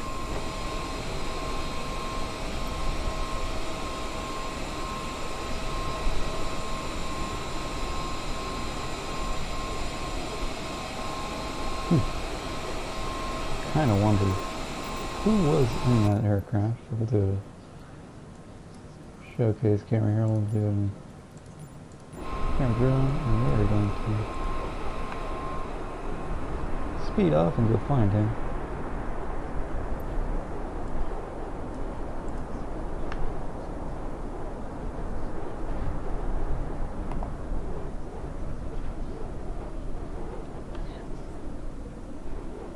I don't know if I can catch up to him. It doesn't look like it's letting me. That is just too far, too fast. Oh. Alright. Set the position there. Goodness, he was close. Should not have happened there. Whew. Scary as hell.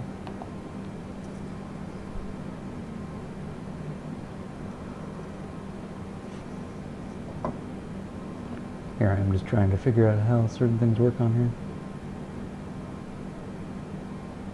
See, that arrow moves with me. I want to know what it is.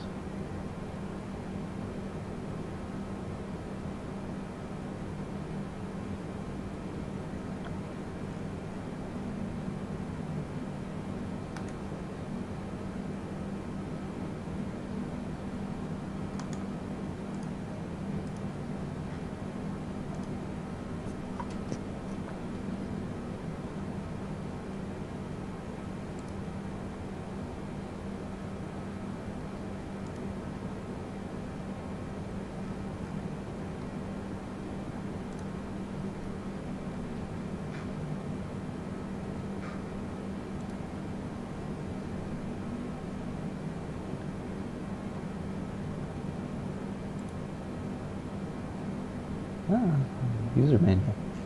Actual legit user manual for the plane. Very interesting.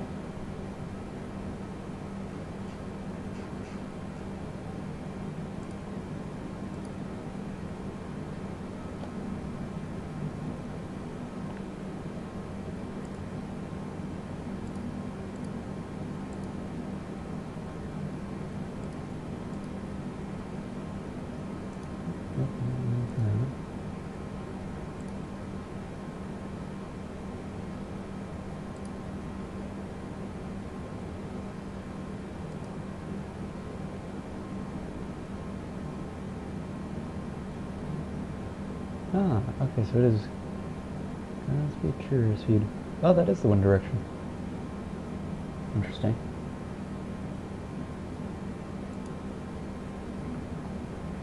Because that is not right. That is not 322. Very strange. Okay, so I was right. It is wind direction. It's just wrong. But I believe it is 122, but it is not. We are getting a pretty good amount of tailwind here. So hey, I finally figured it out. You know, found the right thing that I need to read.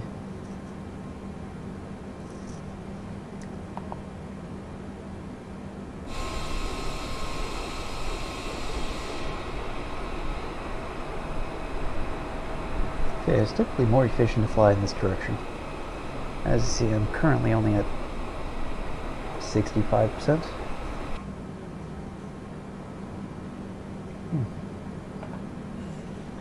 Ah, good tea.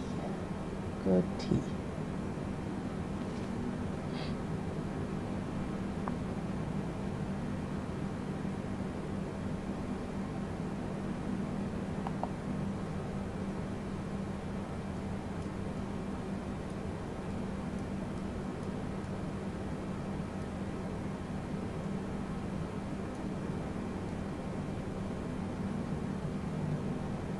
Now, what's going to be nice about this approach, and I did test this actually last night after we had our technical difficulties yesterday, the approach into Chicago is actually going to be quite nice, and hopefully we'll be doing it roughly about sunset to maybe just after sunset. But it should be quite a nice flight. The sun's still pretty high in the sky at the moment.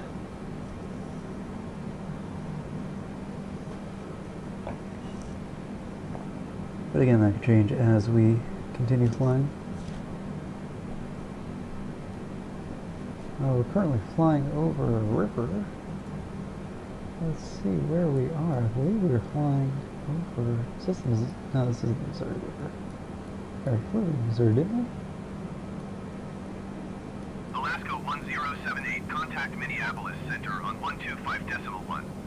Good day. Where are we flying over? Let's see. Whiskyfile 1844, contact Minneapolis Center on 125.1. Good day. Going to 125.1 Whiskyfile 1844. Minneapolis Center Whiskyfile 1844, flight level 410. Whiskyfile 1844 Minneapolis Center. Continue as planned.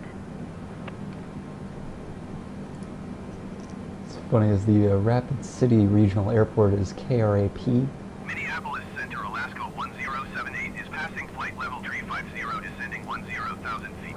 Which I find hilarious. Alaska 1078 Minneapolis Center. Continue as planned. And yes, we are flying over the Missouri River. Lovely.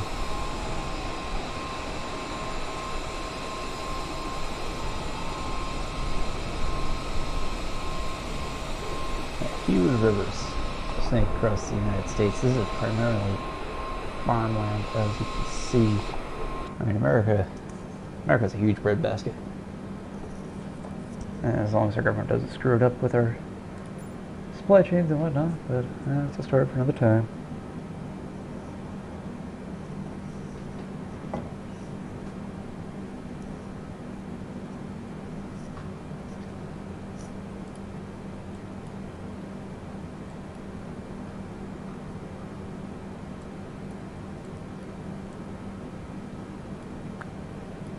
Yeah, aside from Rapid City,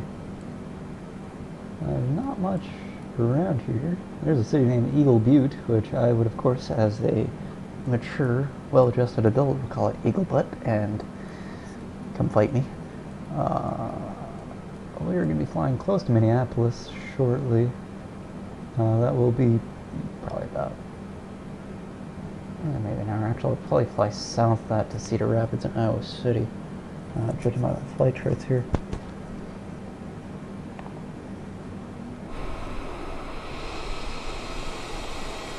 Yeah, anyone that's ever flown before, this is pretty much what it looks like. If we go into the, yeah, this is pretty much what you'd see if you were flying out there.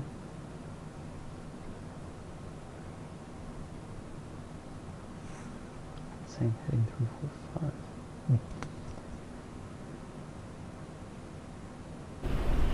Oops. Uh-oh.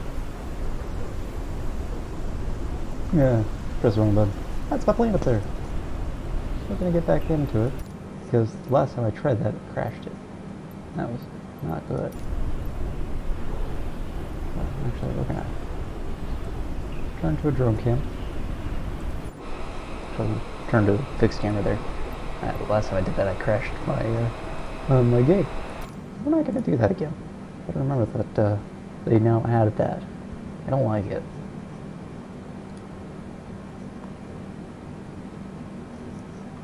Yeah, that was just a little bit sketchy.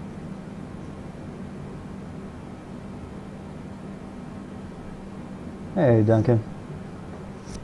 Glad you're looking forward to it. It is going to be nice. I mean, you saw some of the night approaches, so Chicago in this game with the add-on that I have looks gorgeous. It's a shame that the actual Chicago in the game does not look as good, but they basically did photogrammetry for a lot of the models, so things look a little bit weird and wonky. But I forgot who did the plugin for it, but they actually modeled out a lot of the buildings very simply, but at least gave Willis Tower, which is formerly Sears Tower, and I don't even know what it's currently called, the John Hancock Center. They're distinct spires that come off the tower. Willis Tower is actually still the tallest building, I think, in the United States by roof height.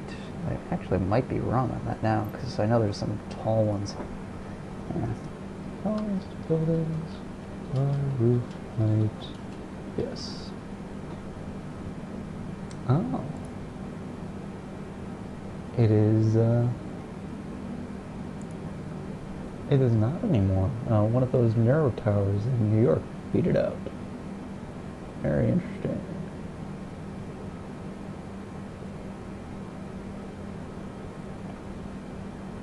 Now, the whole thing with the tallest buildings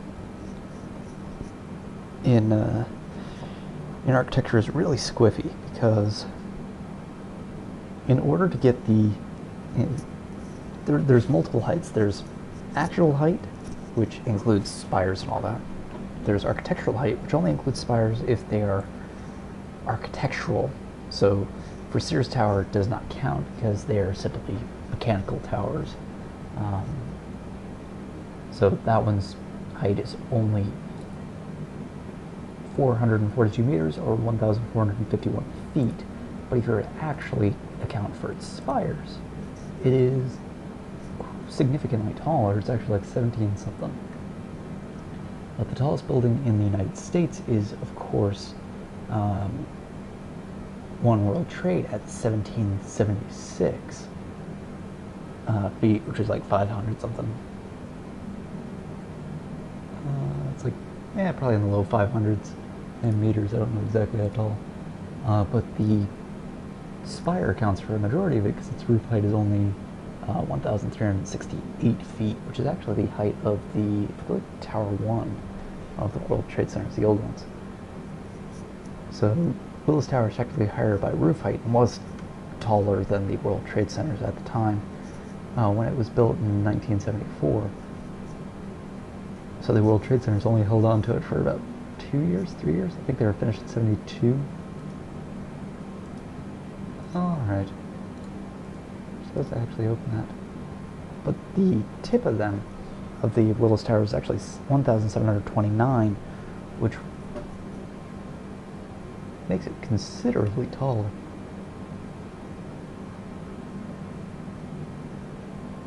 But by comparison, Central Park Tower, which is one of those super talls outside of, well, actually in Manhattan, one of the super narrow ones in what is called Billionaire's Row, is 1,550 feet or 472 meters tall to its roof height. So it is actually taller, which is pretty crazy, especially with how narrow the tower is.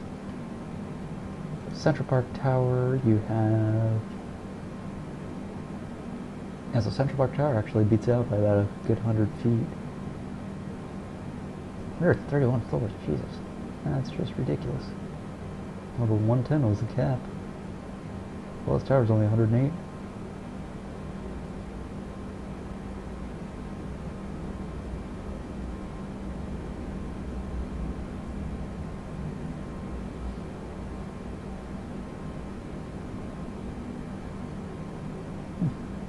Very interesting.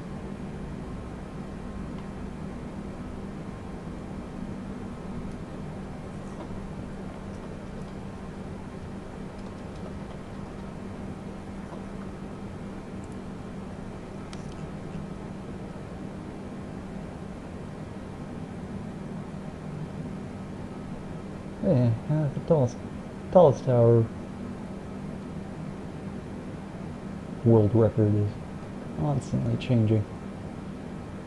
It's pretty much, as long as you pay for it, you can build it.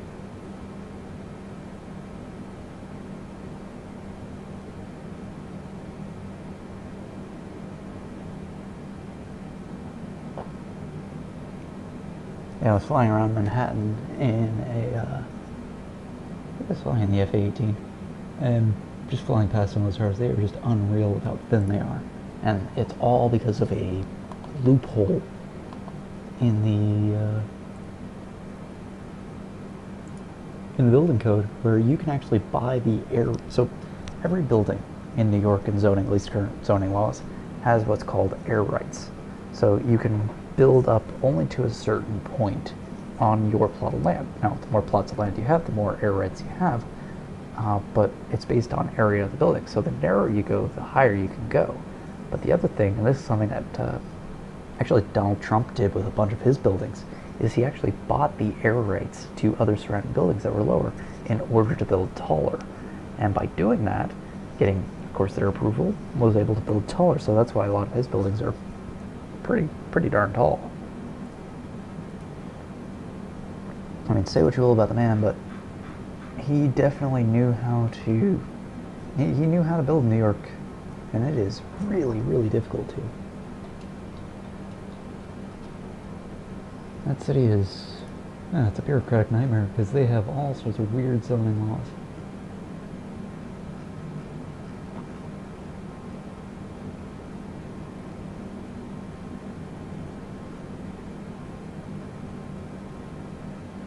So yeah, Trump World Tower is 861 feet tall, or 262 meters. And yeah, it's pretty impressive.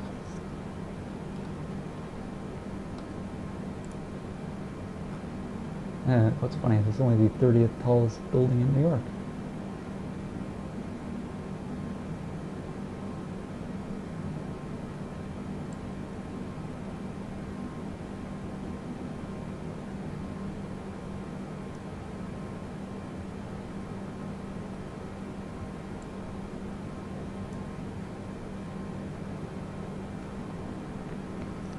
And what's interesting is you can look at that city and you can see when different zoning laws are in place. Like, the whole reason for the Art Deco style, like the Empire State Building and the Chrysler Building, where they sort of stair-step back, is because of sort of similar zoning laws where you could only have a certain height up to a certain point, and then you had to build back. Worked out structurally too when you want to build tall, because less weight there. There's JD's architectural rant. Still flying over farm country here, and I'm guessing Iowa.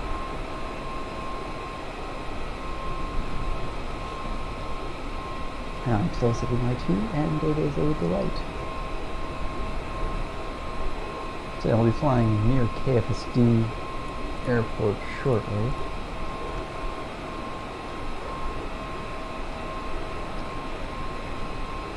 Which is Joe Foss Field Airport on Sioux Falls. They said Sioux Falls Regional. I wonder who Joe Foss is.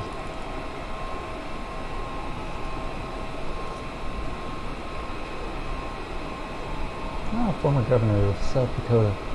That would be. So we're actually over the Dakotas at the moment, not in Iowa. So I believe we're technically in South Dakota now. It's always difficult to tell which Dakota you're in. So let's just say the Dakotas.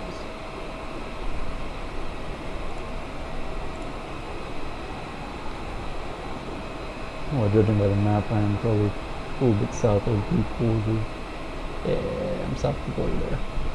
Yeah, so we're definitely in South Dakota for the Family Reserve Reservation, so that's where Eagle Butte is. Okay, yeah, we've been in South Dakota for a while. And what's going to be interesting is we're going to then be flying over the border of Minnesota and Iowa, so they sort of butt together. Alaska 1078, contact Minneapolis Center on 132.05. Good day. Whiskyfile 1844, contact Minneapolis Center on 132.05. Ah, so their flight's actually pretty close to ours because they're being handed off at the same frequency. 132.05 for Whiskyfile 1844. Yeah, so there's a flight off from that direction there. 132.05 Alaska 1078.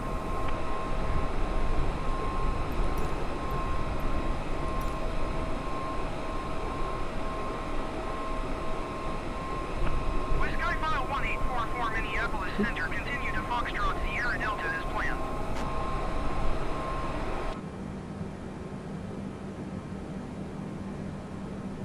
Text-to-speech was a little bit unavailable there. That's the reason why it goes Whiskyfile, or it goes to whatever their stupid thing is. Yeah, text-to-speech thing should be fine normally. Yeah, if you ever want to see what the HUD looks like, they really messed this up, so you actually gotta zoom in to be able to see the HUD. It's sort of like a fighter jet kind of display. It's pretty nice.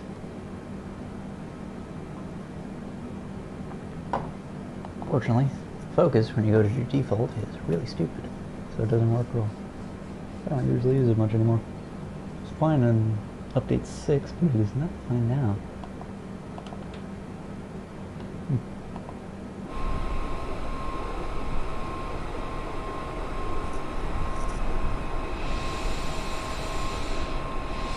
That's a beautiful view looking up the Missouri River, reflecting the sunlight there.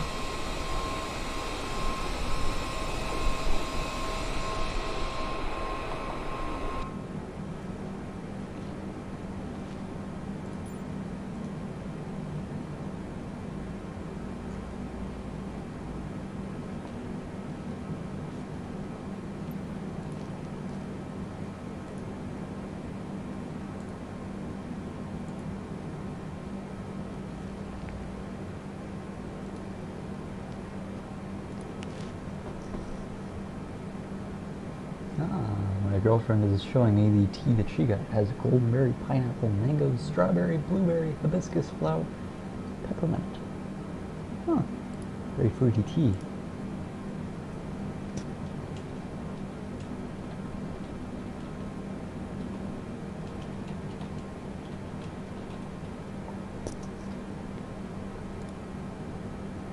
And the second one has pineapple, goldenberry, guava, kiwi, and lemongrass. Ooh, that sounds actually really good.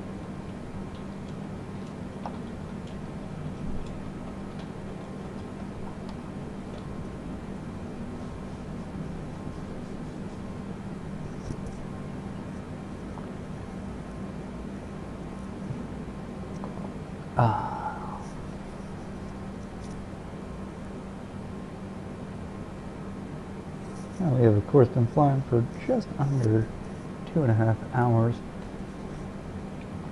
We will be beginning our descent probably in about a half hour here.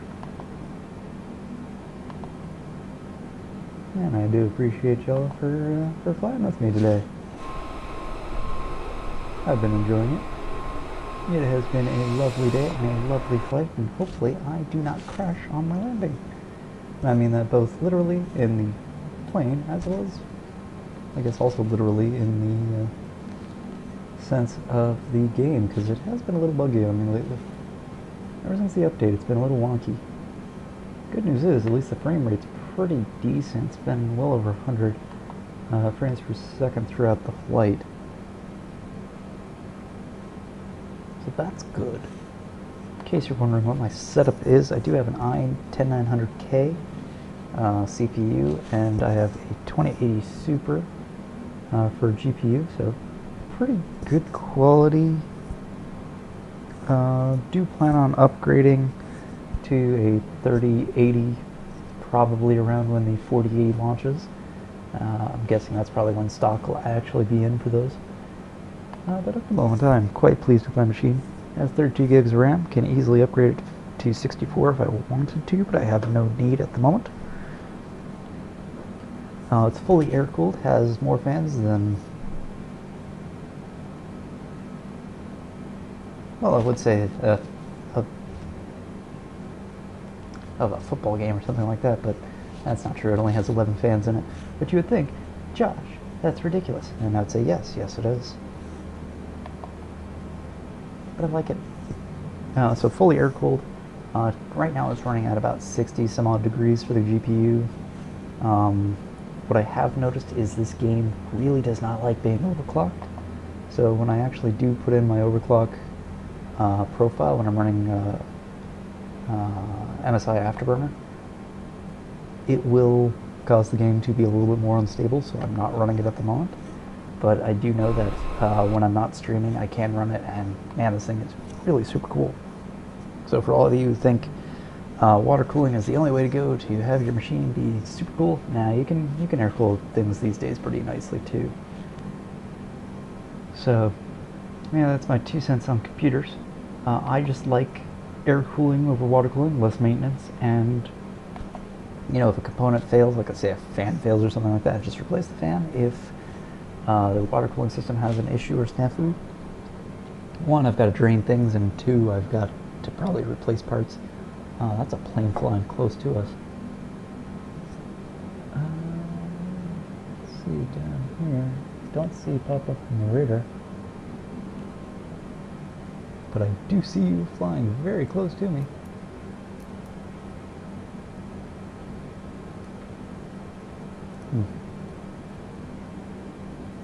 Apparently not that close. Which flight are we? I'm looking at my map here. Oh, it's this guy. I see. We're flying really high.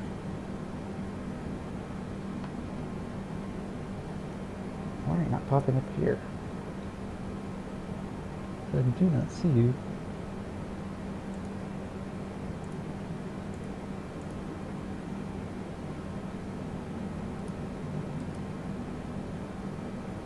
Yeah, I don't see the aircraft. That's worrisome. You should be popping up. Alright, you're heading off that direction, so that's fine. We were flying really high, but that's 42,000 feet easy. Maybe 43. Alright, we are turning now because we are over FSD there. Not frame shift drive. To anyone. Hey, Todd! Happy for you to join the flight.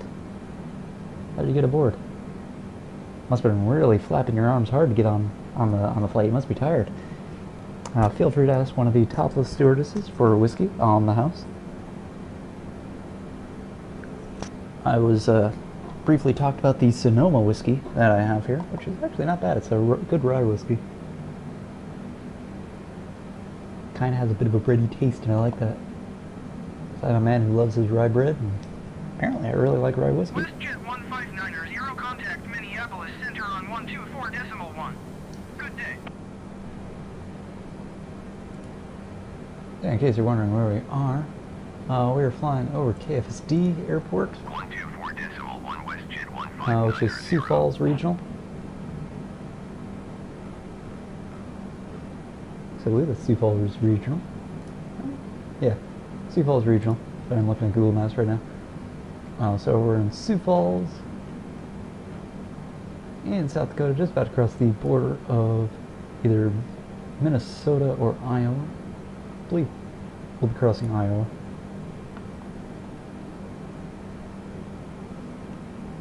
We have surprisingly not crashed, and I'm talking both the aircraft and the game. Oops, well, it's dead up.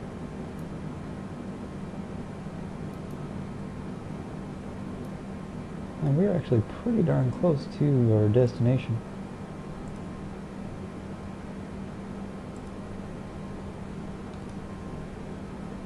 So we're within about 160 miles of Chicago now. Where we'll start our descent. but at the moment we're still cruising.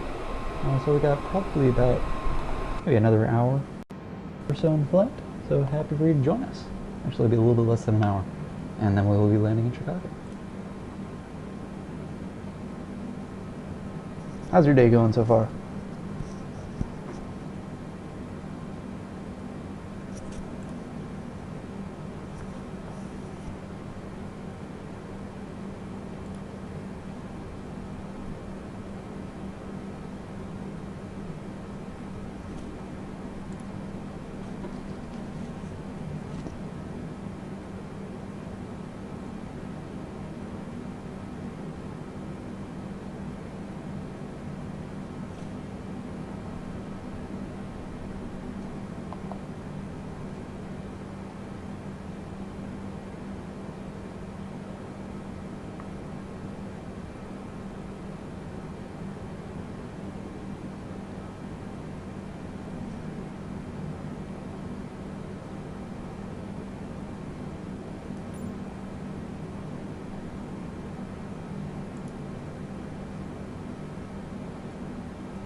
Very flat. Very flat but beautiful scenery.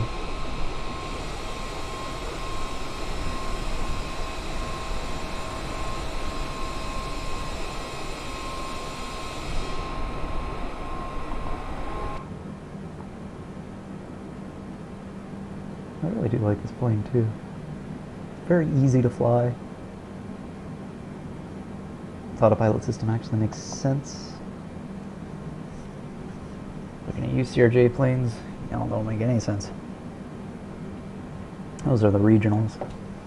You usually see them from like American Airlines Express or United Express, whatever. There's a little twin engine.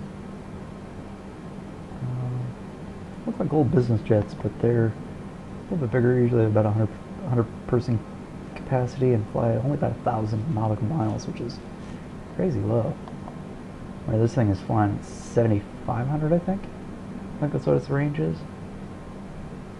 This thing can do transatlantic, can do trans-Pacific. It can go pretty much anywhere. The only plane that outdoes it is the 747-8. They usually don't fly those things that long anymore either. This thing's cheaper to fly. Juliet, you are 49er miles east. Descend and maintain 3,100 feet. Expect ILS runway 21 approach via secto transition. Yep, I'm going to quickly grab myself a refill on my tea. So we're going to pass this off to my co-pilot real quick. Descend and maintain 3,100 feet. Expect ILS runway 21 approach via secto transition. Cleared to secto generic 9er Romeo Juliet.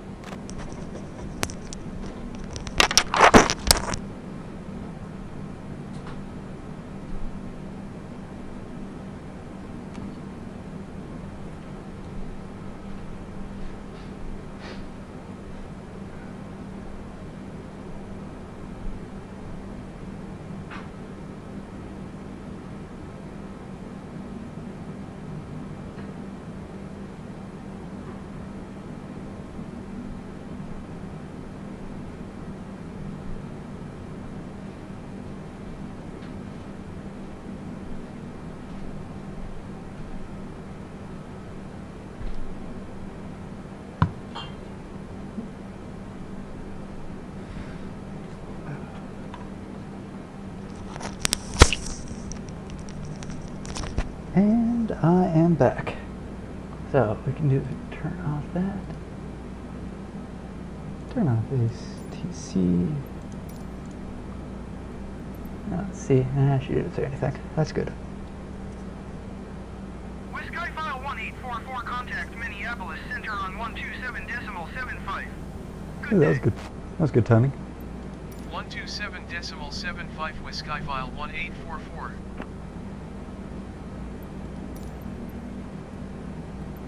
Minneapolis Center, Whiskyfile 1844, flight level 410. Whiskyfile 1844, Minneapolis Center. Continue to Zimjean as planned.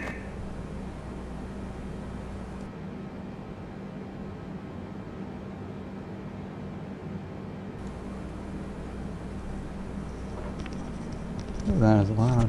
Huh. We're getting a lot of feedback here, I'm guessing, from my fans.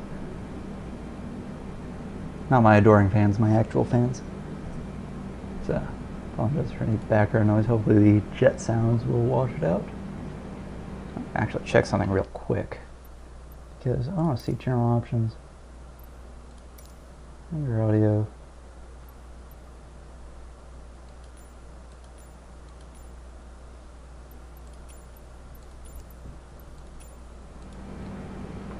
So I should hopefully have things pronounce things properly. So I was saying Whiskyfile, I'll actually say Whiskyfile. Though I do like the pun.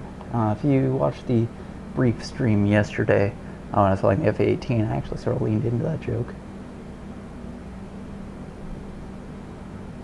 That just sounds, the text-to-speech just sounds better.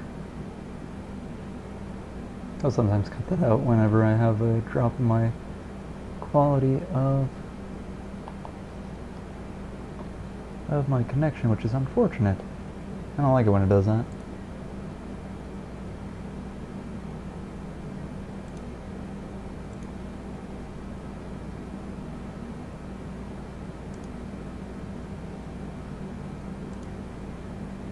Ooh. Shout out to one of my buddies, Venom there. He made a really nice Hyundai livery.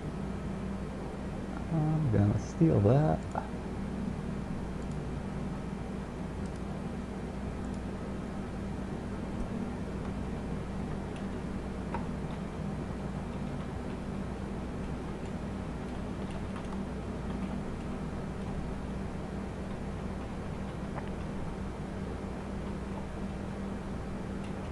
Emirates 211, contact Minneapolis Center on 134.0.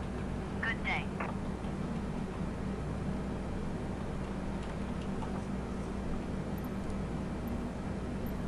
One tree 4.0 Emirates 211.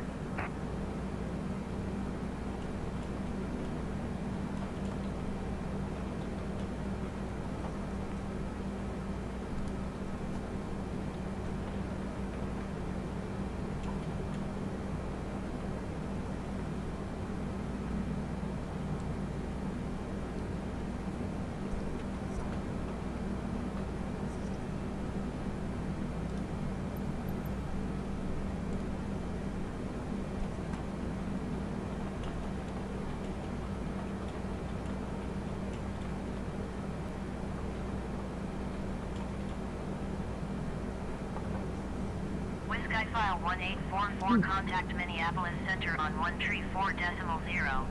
Good day. Getting an interesting little drop there in my quality connection. That was sketchy. Going to 134.0 Whiskyfile 1844. Minneapolis Center Whiskyfile 1844 flight level 410. Whiskyfile 1844 Minneapolis Center, continue to SMG as planned. I gotta charge my phone. It is low.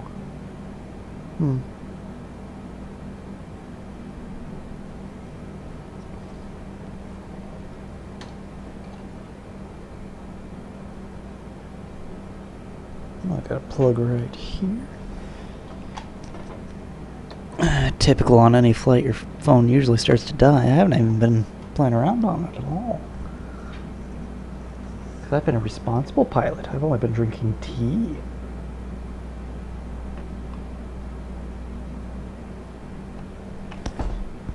I talked about Sonoma whiskey, but I didn't drink any today.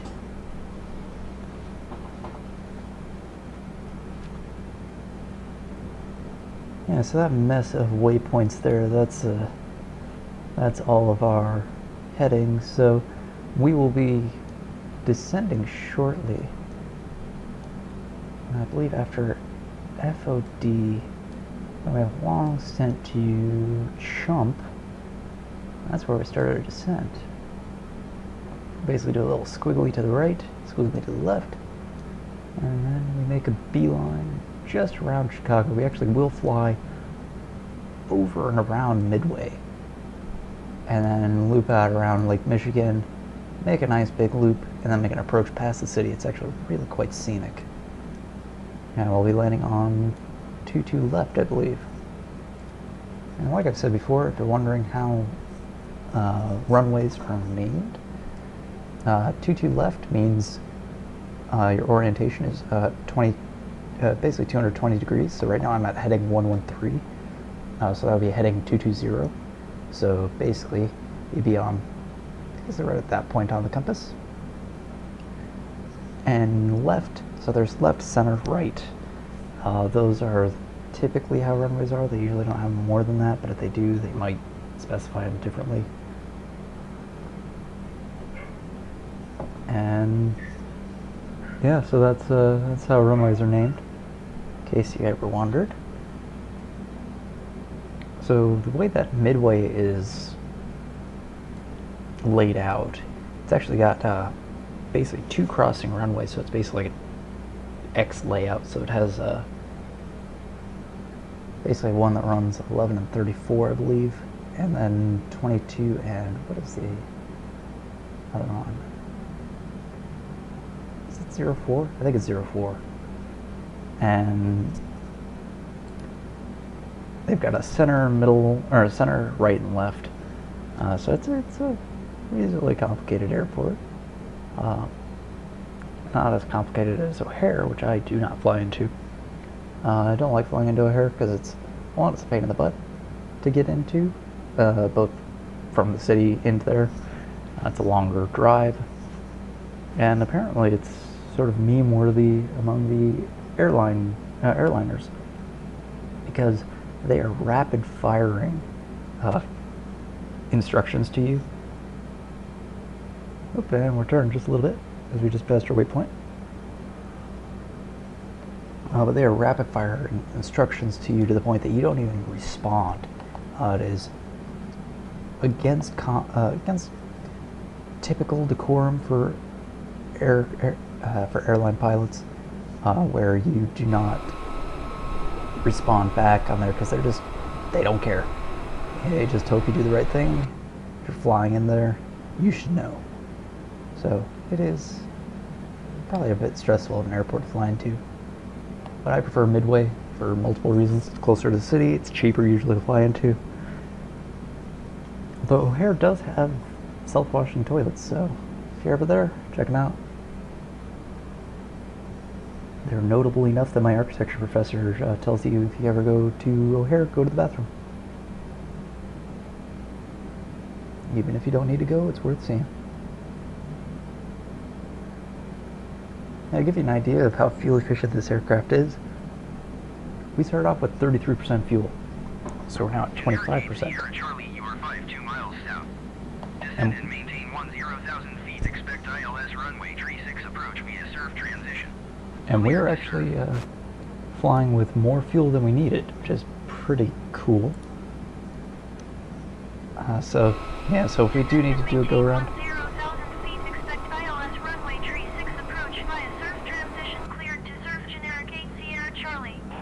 So yeah, if we ever do need to do a go around, we'll be fine. It's just a matter of actually reorienting ourselves in order to make our approach. That's always fun. I've done it before. I did that in Portland when I tested landing this aircraft. But I have gotten better with approaches. I do know how to do that now. So hopefully we don't crash. I mean, the maiden voyage for Whiskyfile Spirit Airlines, we did crash a little bit. Eventually made it on the runway. Everything was fine. That's the in-canon reason why this one's been repainted. You know, had to get some spackle on there and repaint the aircraft, but we ran out of white paint, so we had to use some yellow and some gray. Cover up some of the holes.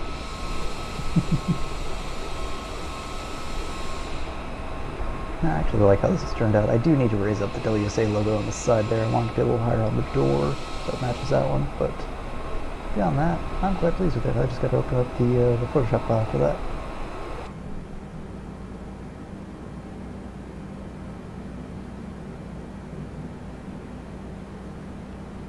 Gotta make a WSA car. That'd be pretty nifty.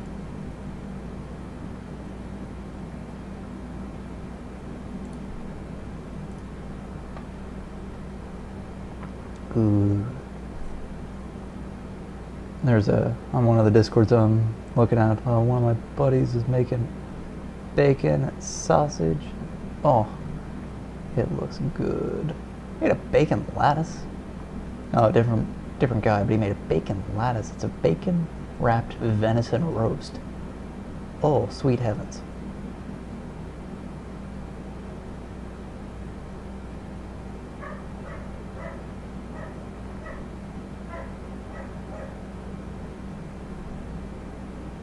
If I was old enough to really need to be consulting a heart doctor, and they told me, no, you can't eat that, I'd be like, I'd rather die. Because a bacon wrapped venison roast sounds amazing.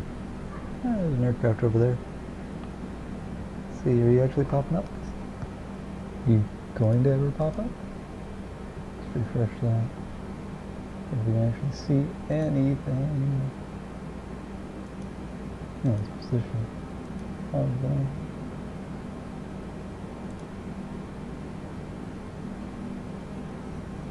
Trying to see if I can actually see the aircraft around me. So you should be able to.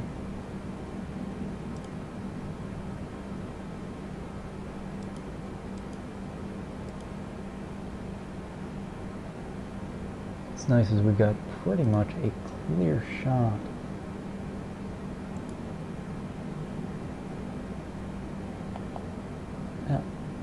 We are about 120 miles away now. If you're wondering how the range works on this thing, out here, now it says range 320. It's technically wrong. So this is 160 miles. That is 120, 80, and 40. So as we get closer to our destination, I will adjust this a little bit so not quite at 80 yet.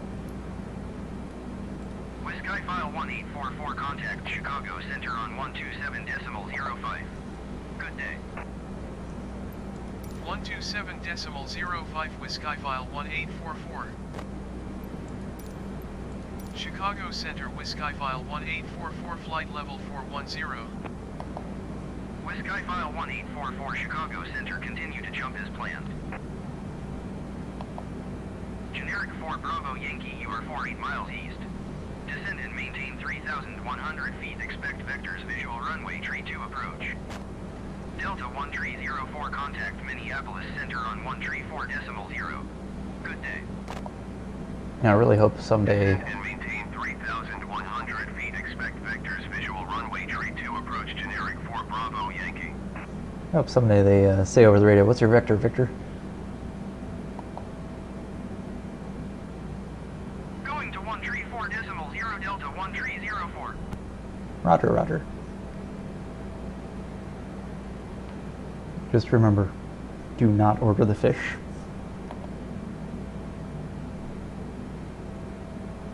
And if you're Leslie Nielsen, make sure you have your lasagna. Oh, okay, so now we're getting data refreshing on here. That's cool.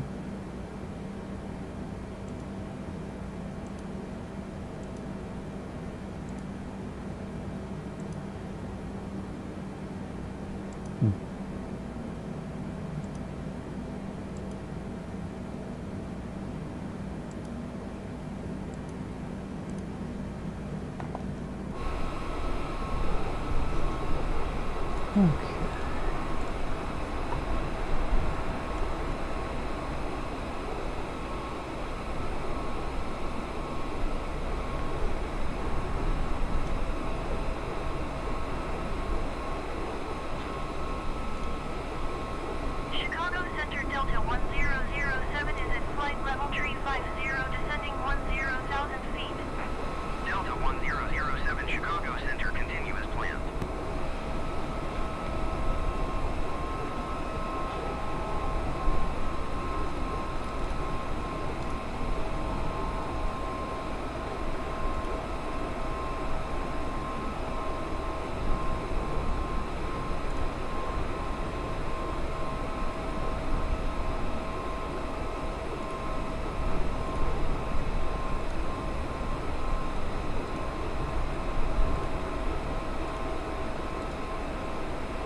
It's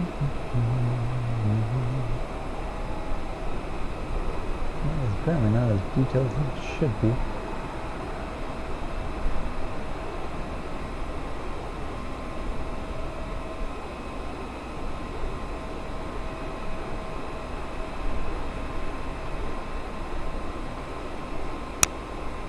Oh. Whiskyfile 1844, contact Chicago Center on 132.8. Good day. Going to 132.8 Whiskyfile 1844. Chicago Center Whiskyfile 1844 flight level 410. Whiskyfile 1844 Chicago Center, continue to jump as planned.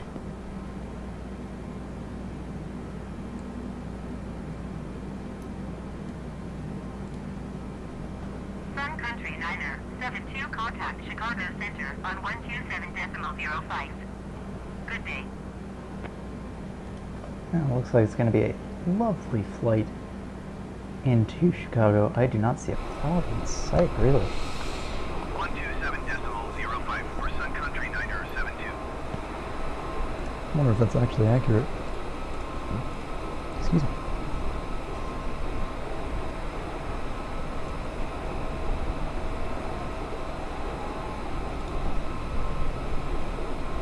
So one of the sites that I love using is AccuWeather. And AccuWeather, yeah, it's showing it's clear. There's a storm that's moving eastward on the other side of Michigan, Lake Michigan there. Getting a bit of Detroit, they're getting a bunch of snow, but Chicago is clear. Huh, that's going to be quite nice. It is a brisk 39 degrees in Chicago, so make sure you took your jacket.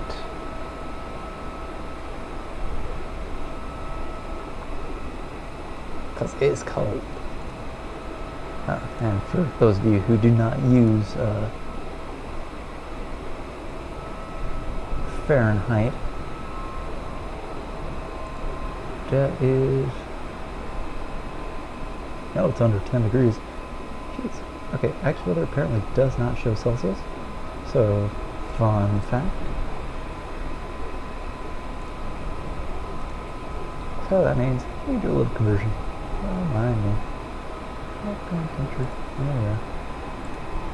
That's 39 degrees. That's 4 degrees Celsius. So, it's a bit chilly. And then add 271 to that if you use Kelvin because you're a weirdo or a scientist. I think what scientist isn't a little bit weird.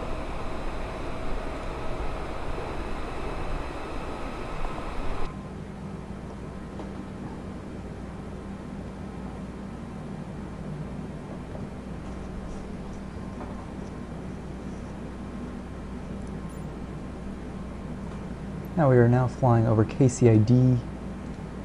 That is, I believe it's... Is that 4 cities? No, it's Eastern Iowa. Okay. Delta 1007 Chicago Center, continue as planned. Just outside of Cedar Rapids. Why? So yeah, Cedar Rapids is right here. Generic 086, you are 28 miles east. Um, Descend and maintain 10,000 feet, expect vectors, visual runway 27 approach. That is KCID Airport.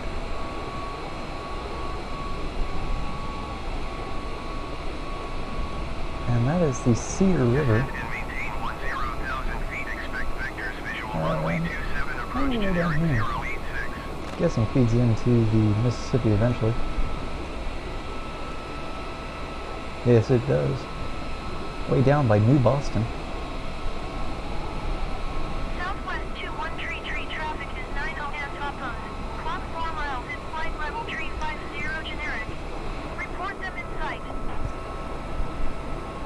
Delta 1007, traffic is 80 and top on. Clock 4 miles in flight level 360 generic. Report them in sight. Not concern ourselves with. That's Delta and Southwest having a little bit of fun there. Chicago Center Sun Country Tree 42 is at flight level tree 60, descending 10,000 feet. Sun Country Tree 42 Chicago Center, continue as planned.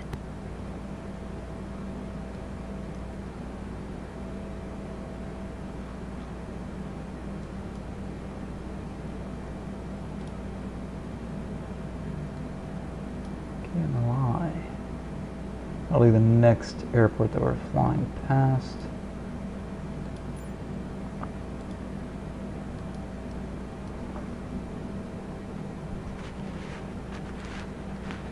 Ah, that's Quad City. Okay. And that is pretty much on the Iowa-Illinois border. So once we cross to Quad City there, which we're basically flying over what's called Davenport.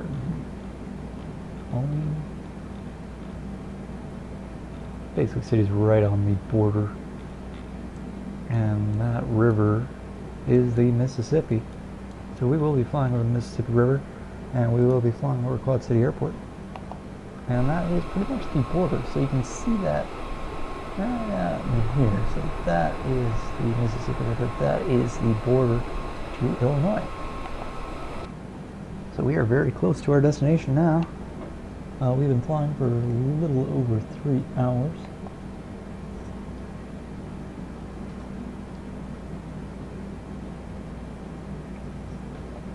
And we will be starting our descent shortly. So make sure you go to the bathroom as needed. Can fondle the flight attendants as you can.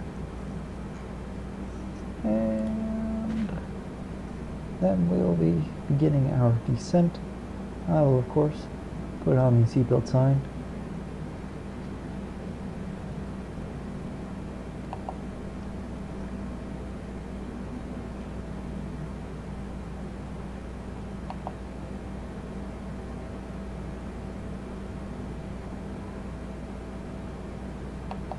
Lovely flight.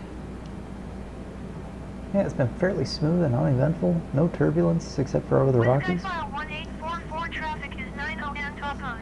Clock 4 miles at flight level 400 generic. Report them in sight. Generic 7 Hotel Juliet traffic is 90 and topos. Clock 3 miles at flight level 400 Boeing B-78X. Report them in sight. Whiskyfile 1844 have the traffic. Generic 086 contact approach on 134.05. Good day.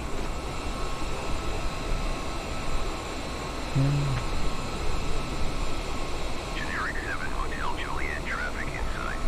Ah, they're flying to Fort Collins out of Aurora, so that's pretty cool. That plane there is a Honda twin jet. Generic 086. Fun fact, if you never knew, Honda actually did make a jet. It's a pretty nice one. Contact Chicago Center on 133.905.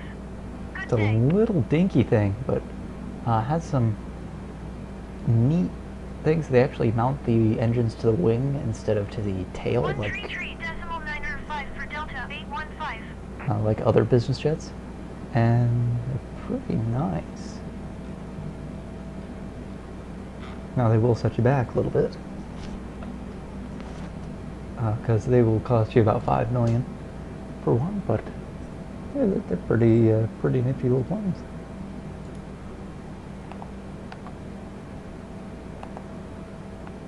You know, I wonder if they can make a turbojet version of it and make it a Type R. That'd be funny. Someone should really do that. Come on, Honda. Listen to my ideas. Whiskyfile 1844 contact Chicago Center on 118.75. Good day. Going to 118.75 Whiskyfile 1844. Chicago Center Whiskyfile 1844 flight level 410.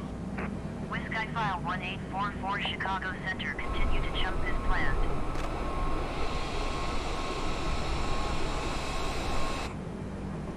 So yeah, we are currently 45 miles from Chump, which is the waypoint that'll lead us then into Chicago, so that'll be the start of our descent. We'll be flying over Quad City Airport in about half that distance. And that's the Mississippi there.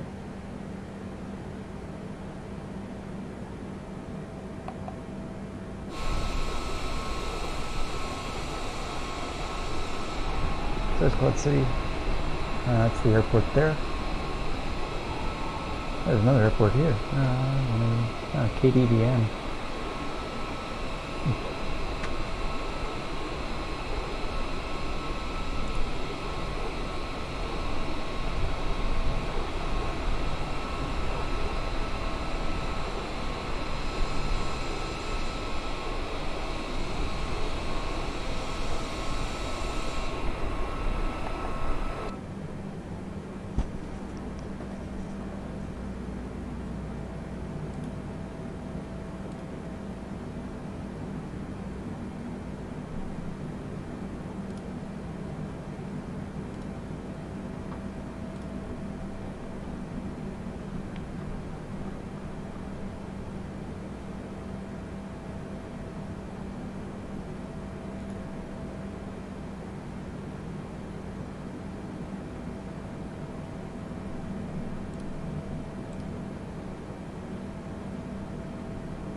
And we're now within 30 miles. So you can now see our Chicago destination there. And our loop is now within 80 miles. You can't quite see it yet, we just don't have Air visual Transport distance. Tree 441, contact Chicago Center on 124.55. Good day. We're now fully over Quad City here. There it is. Going to 124.55 Air Transport Tree 441. Very interesting arrangement for the airport. Got sort of an X there for shorter landing takeoffs, and then of course the longer one there. That would be for jets like mine, and it's basically heavy aircraft.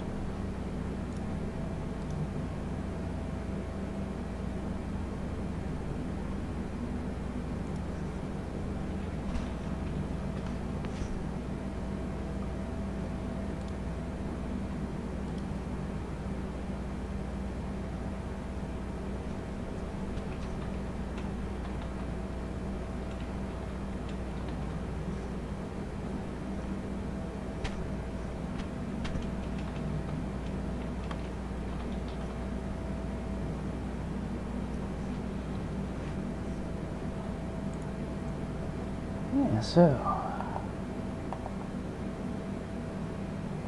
Whiskyfile 1844, contact Chicago Center on 124.55. well, Illinois, folks. We're officially in Illinois now. 124.55 for Whiskyfile 1844. Chicago Center, Whiskyfile 1844, flight level 410. Whiskyfile 1844 Chicago Center, continue to jump as planned.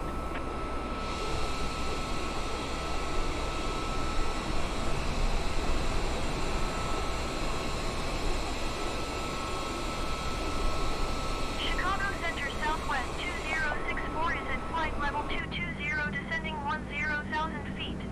Southwest 2064 Chicago Center, continue as planned.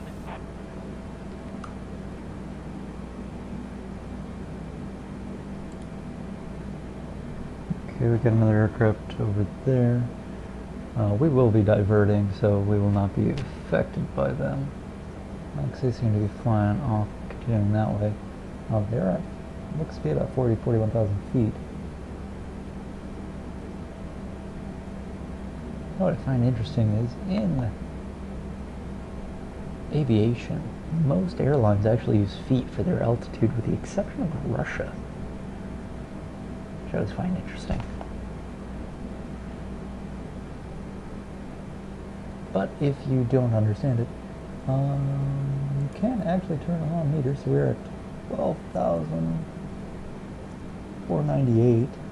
So 12 kilometers up, 12 and a half basically. I'll just leave that on for y'all who use meters. I do not. My brain does not understand it. I can convert it, but I'm always converting from feet because, well, I grew up in America. That's all we know. And it is a silly system, but it's a silly system that I understand. Now we have officially used 10% of our fuel, as you can see down there. That is my fuel load there. I can actually bring up fuel while I'm on there, but as we're going to be getting on approach, I would rather not. So we just passed Chump there. Whiskyfile 1844, descend and maintain flight level 290. Descend and maintain flight level 290, Whiskyfile 1844. Okay, so that way I don't accidentally mess things up. We're going to change our view here.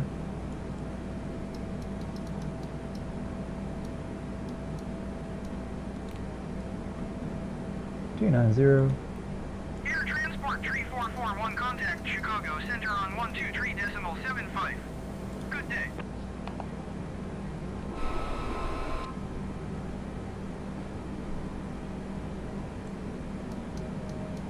Going to 123.75, Air Transport 3441. So I'm reducing my speed a little bit. So that way we can descend and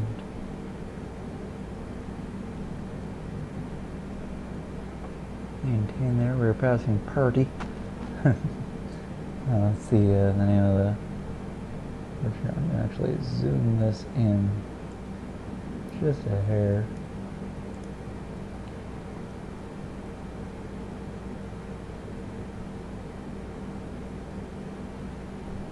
Nice bank here.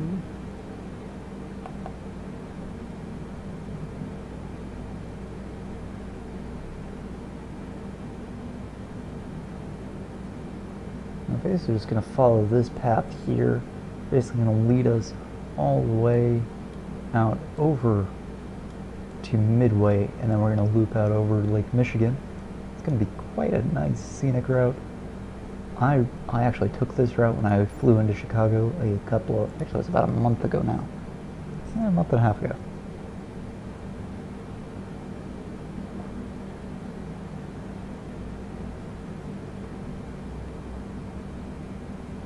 Still 40 miles out from Chicago. It is farmland still.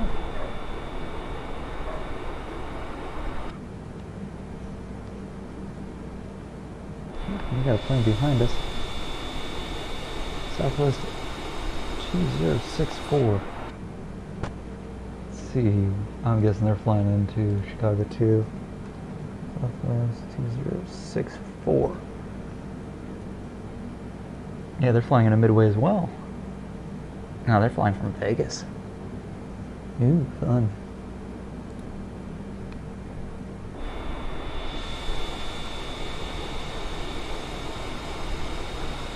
So I'll make sure to keep an eye out for them. Oh, they're probably on a different projector, I would hope. So we don't get stacked on top of them.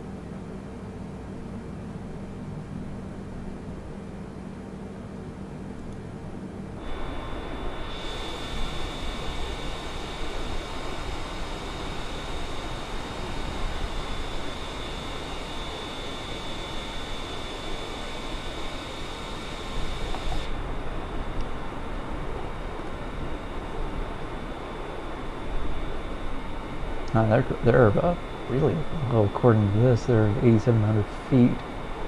Whiskyfile 1844, contact Chicago Center on 123.75. Good day. Going to 123.75, Whiskyfile 1844. Chicago Center, Whiskyfile 1844 is at flight level 345, descending flight level 290. Whiskyfile 1844, Chicago Center, continue to Cook as planned. In case you don't know, Southwest is a basically it's a national airline based, I believe, out of Texas, but they have basically small hubs everywhere, and they're usually one of the more budget-oriented airlines. They fly exclusively 737s, and they have everything from 800s, 900s. You might even get some of the older jets too sometimes if they haven't retired them yet. But they are some of the nicest. Southwest 2064 is at 14,200 feet, descending 10,000 feet. I love their flight crew. Their flight crew is always very pleasant. 2064 Chicago Center altimeter tree 0.10 continue as planned. And their service is pretty nice. Even though it's a budget airline, and even though you only get economy, there is a bit of a mad dash in registering for your flights, because you got to register early in order to get a early boarding, because you do not have an assigned seat in Southwest, which is kind of unique. You get a boarding group, so you have your A's, your B's, your C's, I think D sometimes. So A's go first. Usually those people who pay for it. If you register early enough, you get B. If you don't register early enough, you usually get C, which is usually what I get, but anyways, you can usually find a seat anyways.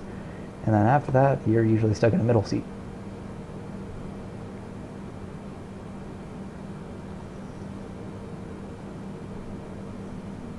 And for me, if I'm feeling good on the flight, I will take a window seat. Though I do like having aisles, because if I'm dehydrated or something like that, I usually like to flag down the stewardesses to get myself some beverages. And I do partake in a lot of beverages on a flight. I get Coke, I get water, I'll get tea and coffee, and I always order 2 drinks every time, because they don't charge you. So it's always a Coke and a water, cranberry juice and a water, orange juice and a water, tea and water, coffee and water. It's nice. Whiskyfile 1844, descend and maintain 17,000 feet, keep speed not above 250 knots. Southwest 2064, you are 68 miles southwest. Descend and maintain 10,000 feet, expect phoneme alphabet equals X Microsoft UPSPH equals S1AARA. NAEV RNAV slash phoneme runway 22 right approach via Echo Oscar November transition. Cleared to Echo Oscar November. Descend and maintain 17,000 feet, keep speed not above 250 knots, Whiskyfile 1844.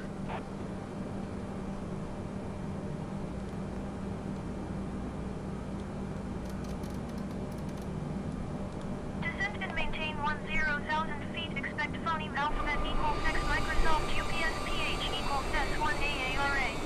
NAEV RNAV slash phoneme runway 22 right approach via Echo Oscar November transition, cleared to Echo Oscar November Southwest 2064.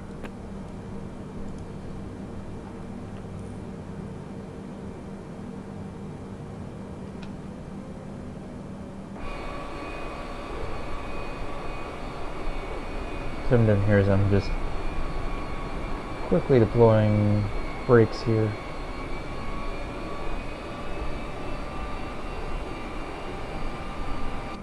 As we descend.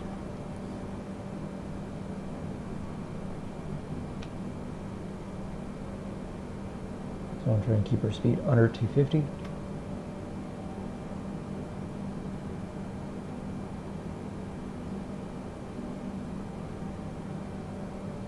Air Transport 3441, contact Chicago Center on 120.125. Good day.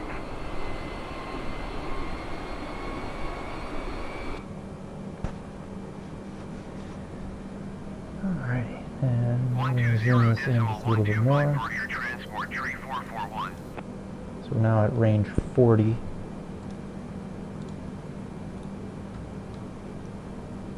So it's 20 miles. And these are, of course, in nautical miles.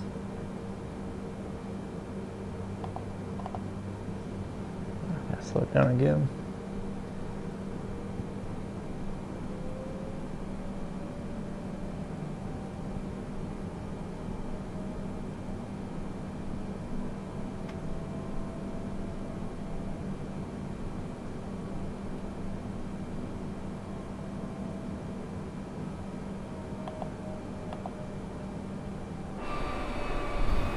Oh shoot.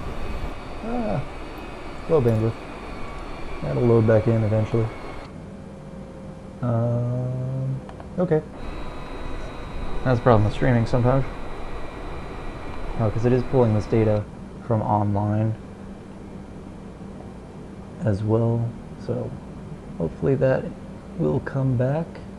I'd like it to. Please. See, the funny thing is I'm on Ethernet. My stream seems to be pretty stable. Hopefully it's pretty stable. Oh, there it goes. Alrighty.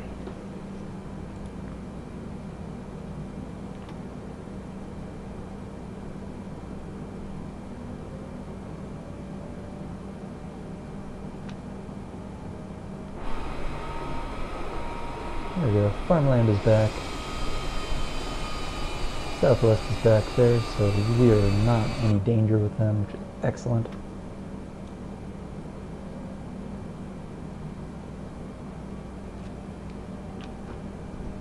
I wish there was a... Oh, there is a setting for speed brake. Here's speed brake.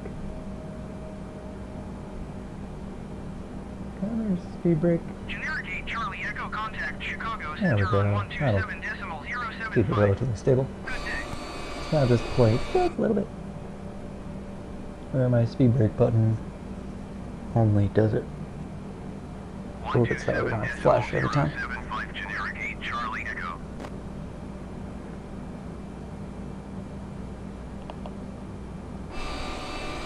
Whiskyfile 1844 contact Chicago Center on 127.6. Good day. 127.6 for Whiskyfile 1844. Chicago Center Whiskyfile 1844 is passing flight level 205 descending 17,000 feet. Invoice 841 contact Chicago Center on 123.75. Good day. Southwest 884 contact Chicago Center on 127.075. Good day. Whiskyfile 1844 Chicago Center continue to STKNY as planned. Ladies and Going gentlemen, to 127.075 Southwest 884. Ladies and gentlemen, as we start our descent, please make sure your seat backs and tray tables are in their full and upright position. The flight attendants are currently passing around the cabin to make a final compliance check and pick up any remaining cups and glasses. Make sure your seatbelt is securely fastened and all carry-on luggage is stowed underneath the seat in front of you or in the overhead bins. Thank you.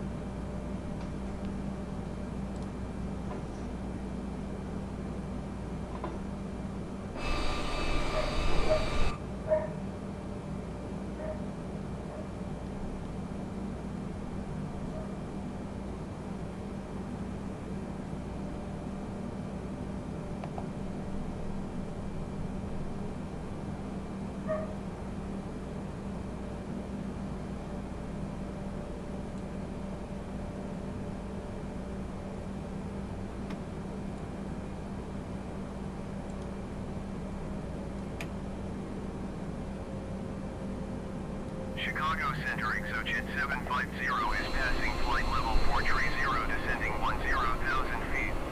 Exojet 750 Chicago Center continue as planned. Now, that is Chicago. You can't see the buildings load in yet, but they will.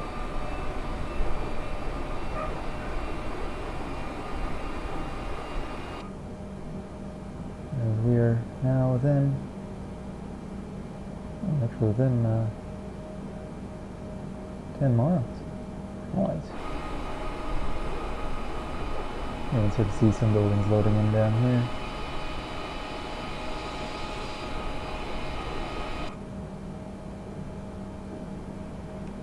And we can, that is the speed right there. Blue Streak 5442 contact Chicago Center on 133.5. Good day.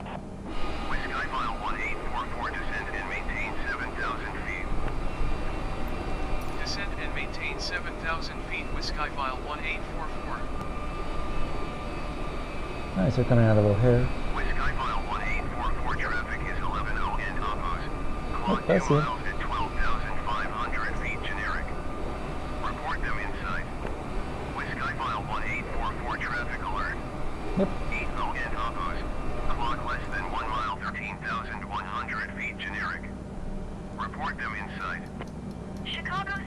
Southwest 2064 is passing 5,400 feet, climbing 10,000 feet.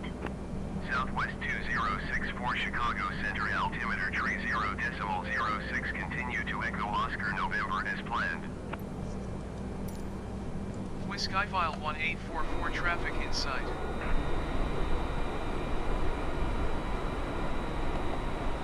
Yeah, it should be loading in. I don't know why it's Going not. to 1 tree If that is midway there. 5442. Come on. Come on, buildings, load in. I want to see Chicago.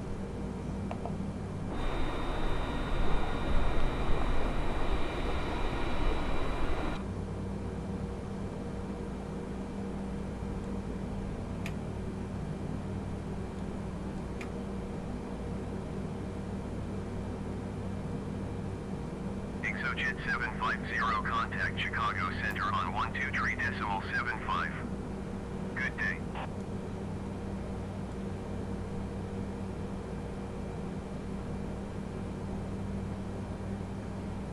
One two three decimal 75 Exojet 750.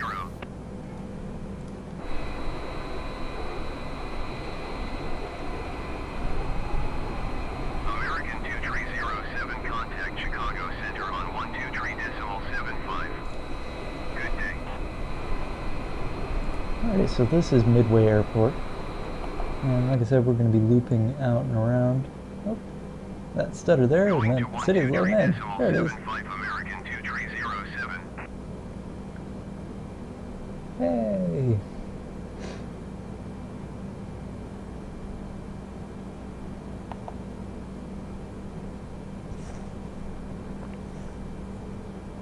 We're keeping a good speed. Yeah, Southwest Jet, I'm guessing is on a different approach.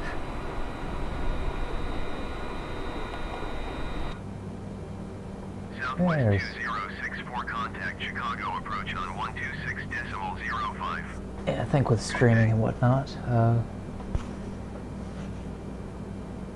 We definitely are at the limits of what I'm able to stream. 1844, contact Chicago Center on 120.35. so we're going to be landing on this runway here, 22 left. 126.05 for Southwest 2064. 120.35 for Whiskyfile 1844. Chicago Center Whiskyfile 1844 is passing 12,000 feet, descending 7,000 feet. Whiskyfile 1844, Chicago Center altimeter 30.05. Continue to waddle as planned. Whiskyfile 1844, contact Chicago approach on 128.2. Good day. 128.2 for Whiskyfile 1844. Chicago approach Whiskyfile 1844 is at 11,300 feet, descending 7,000 feet. Whiskyfile 1844 Chicago approach altimeter 30.05. Continue to waddle as planned. So, there's Sears Tower, John Hancock, Aeon Center. That building is new, tallest building designed by a woman, at least in the United States. Somewhere back here is Aqua Tower. I believe it's that guy there, which is a really cool looking building if you ever get a chance to see it. Sorry for the smudge on the window. Yeah, Chicago's a pretty cool city when you don't live there. This used to be an airport till the mayor decided, no, we're just going to turn it into a park one day. And he actually did so illegally. So fans of the old school flight simulator, you'll remember that airport. It was a really cool airport to fly into. It was right by the city. If you ever played the original Midtown Madness, that runway had jets that always did touch and goes. They never landed. Whiskyfile 1844, you are 900 miles east. Descend and maintain 3,000 feet. Expect RNAV Yankee runway 22 left approach via steer transition. Cleared to steer. Descend and maintain 3,000 feet. Expect RNAV Yankee runway 22 left approach via steer transition. Cleared to steer Whiskyfile 1844. Whiskyfile 1844, keep speed not above 210 knots. Keep Speed not above 210 knots. Whiskyfile 1844.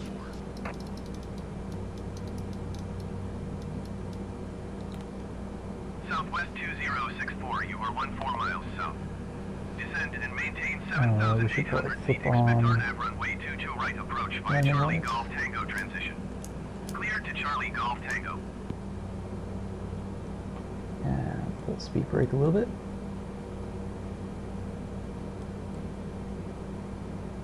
Climb and maintain 7,800 feet. Expect RNAV runway 22 right approach via Charlie Golf Tango transition. Cleared to Charlie Golf Tango Southwest 2064. Start to lower our flaps. So these indications here, actually we did that a little early. That's okay. That's 1 degree, 5 degrees.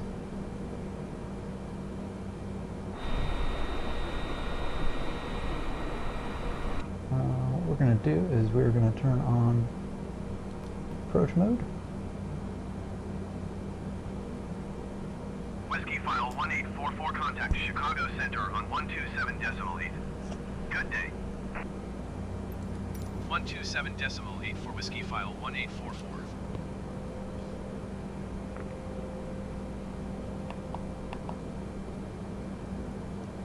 And come on, brakes. A little more. Southwest 2064, you are 2,800 feet below your assigned altitude. Climb and maintain 7,800 feet altimeter, 30.04.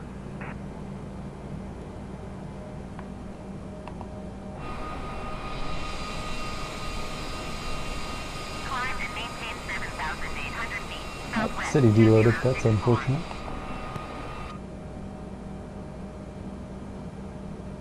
Again, I think just streaming and everything makes it just a little bit too much for it to handle.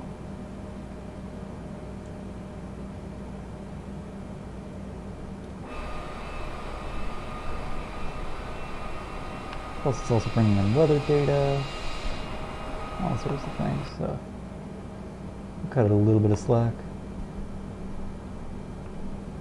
Southwest 206. So we should have a nice view of the city out here, but we don't. But we will when we fly in.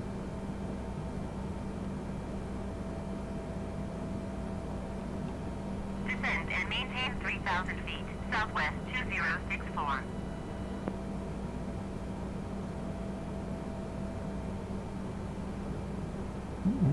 Come on. Stay at 209. Chicago approach Delta 2537 is at 4,400 feet, climbing 6,400 feet. Delta 2537, Chicago approach altimeter 30.04, continue to Charlie Golf Tango as planned. Chicago Center Whiskyfile 1844, 3,000 feet. Whiskyfile 1844, Chicago Center altimeter 30.04, continue to sales as planned.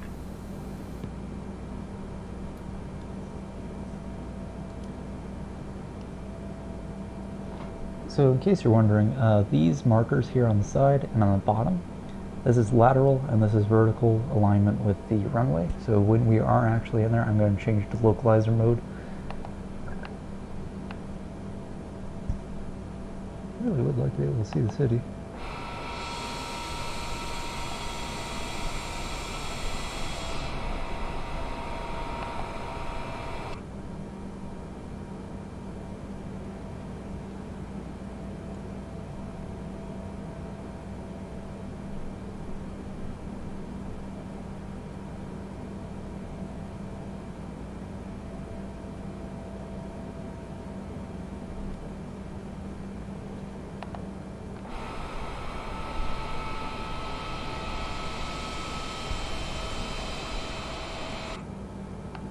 So hopefully soon that will load in. So it's quite a nice approach.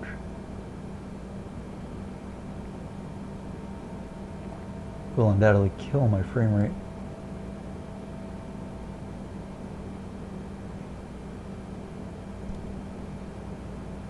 Now what's crazy is if you look out here, you might be able to see some aircraft. Nah, you don't really see that many right now. But there are a lot of aircraft that are usually off there, usually towards a little bit later in the evening.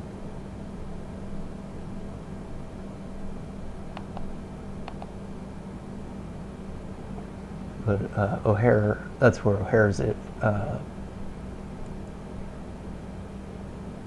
Whiskyfile 1844, Landing patterns contact are. Chicago approach on 128.2. Good day. 128.2 Whiskyfile 1844.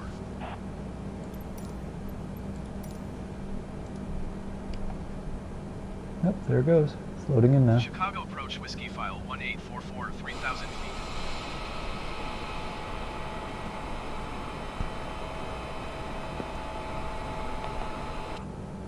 Oop, text-to-speech is saying 304 or 30.04 for altitude, or for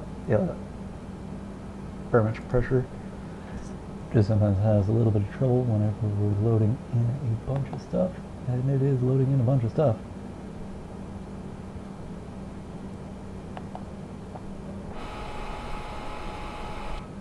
So we can probably lift our speed brakes a little bit more. Should be able to maintain speed, or not. Trying to keep it at 210.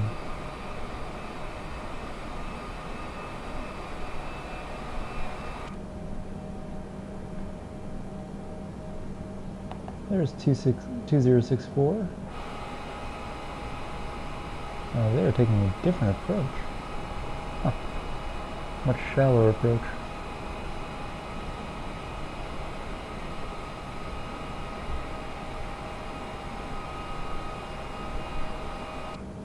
Southwest 2064 traffic is 30 and Topos. Clock 4 miles at 2,800 feet Boeing B-78X. Yeah, I Report see. them in sight. Whiskyfile 1844 traffic is 11 and Topos. Clock 4 miles at 4,800 feet generic. Report them in sight. Whiskyfile 1844 have the generic.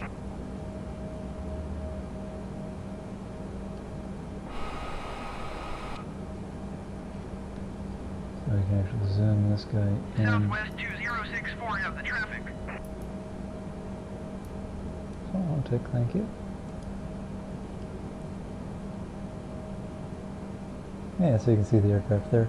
So that's southwest right there. There's another aircraft going off that way. Okay, so I guess it was just zoomed out too far to be able to see all those. That's cool. A little bit cloudy into Chicago, but no rain, which is nice.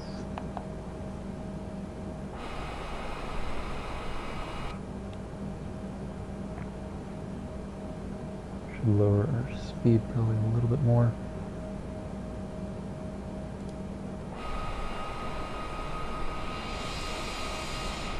Delta 2537 descent and maintain 3,000 feet.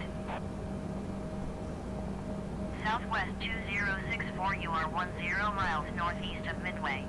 Contact Midway Tower on 135.2 when inbound on the approach. Yeah, this is going to make things a little bit Whiskyfile challenging. 1844 traffic is 80 and Topos. Clock 4 miles at 3,100 feet generic. Report them in sight. Do we actually have them inside? Tower on 135.2 Southwest 2064. We can. I see the generic. Descend and maintain 3,000 feet Delta 2537. Might be the Delta or it might be Whiskyfile the... 1844 traffic is 10 and Topos.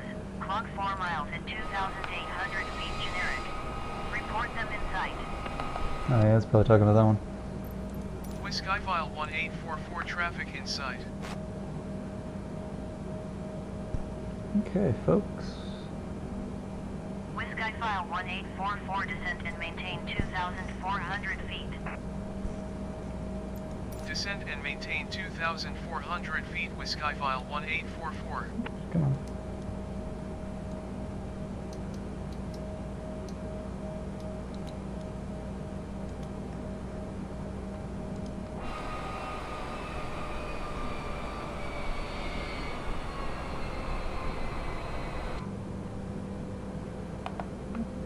Full speed brake a little bit.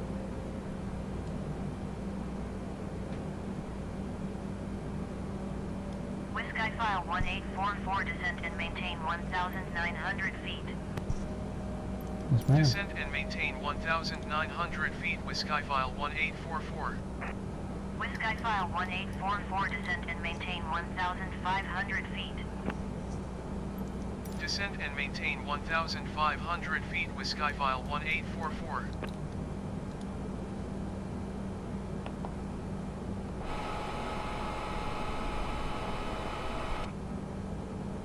Now this is going to be a little bit challenging with the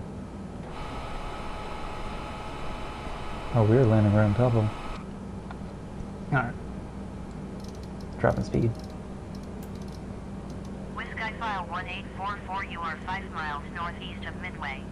Contact Midway Tower on 135.2 when inbound. Delta 2537, you are 10 miles northeast of Midway. Contact Midway Tower on 135.2 when inbound. Tower on 135.2 with Skyfile 1844. Tower on 135.2 Delta 2537. 1,000.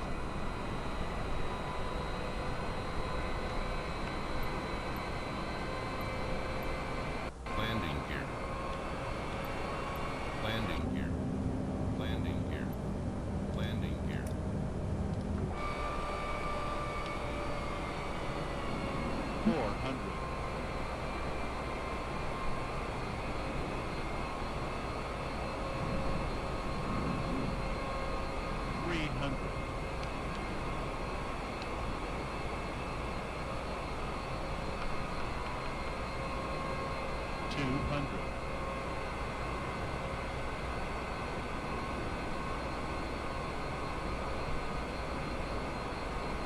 Grab this a little bit.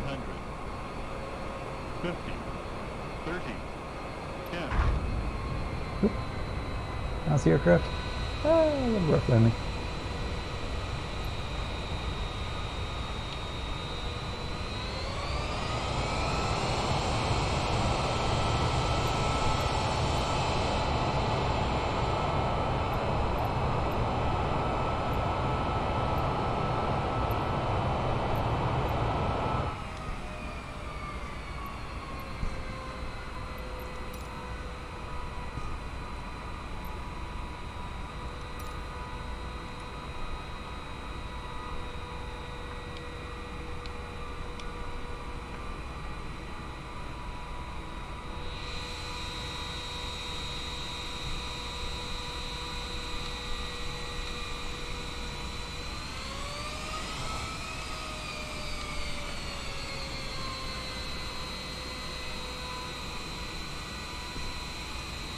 Alrighty, folks.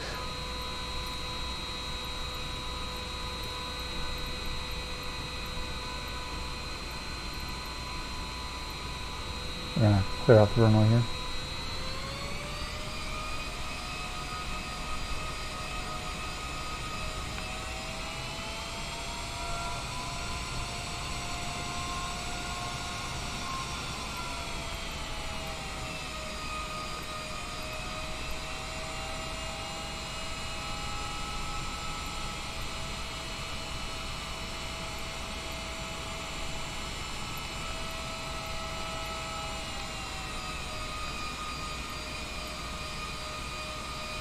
Make the turn.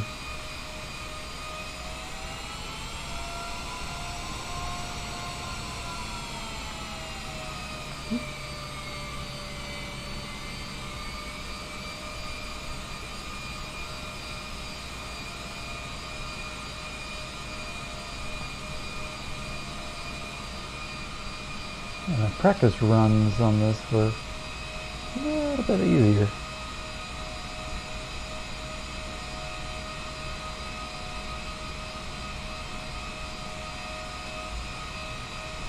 Yeah, we'll get better at landings. At least this time I landed on the runway. So get clear of the runway. Oop, that plane just disappeared. That's scary. I suspect UFOs. Let's see here. Taxi to parking.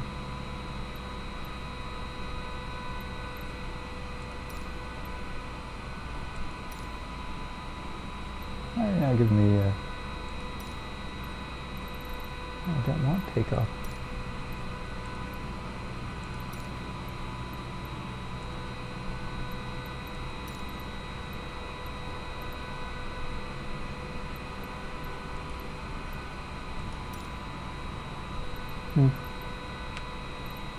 Alright, well, that's kind of silly.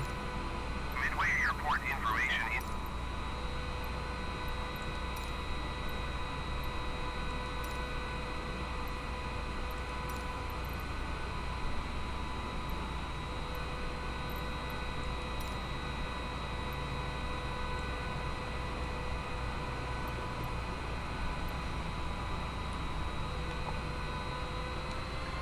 Alright folks, well, welcome to Chicago. Sorry for the rough landing.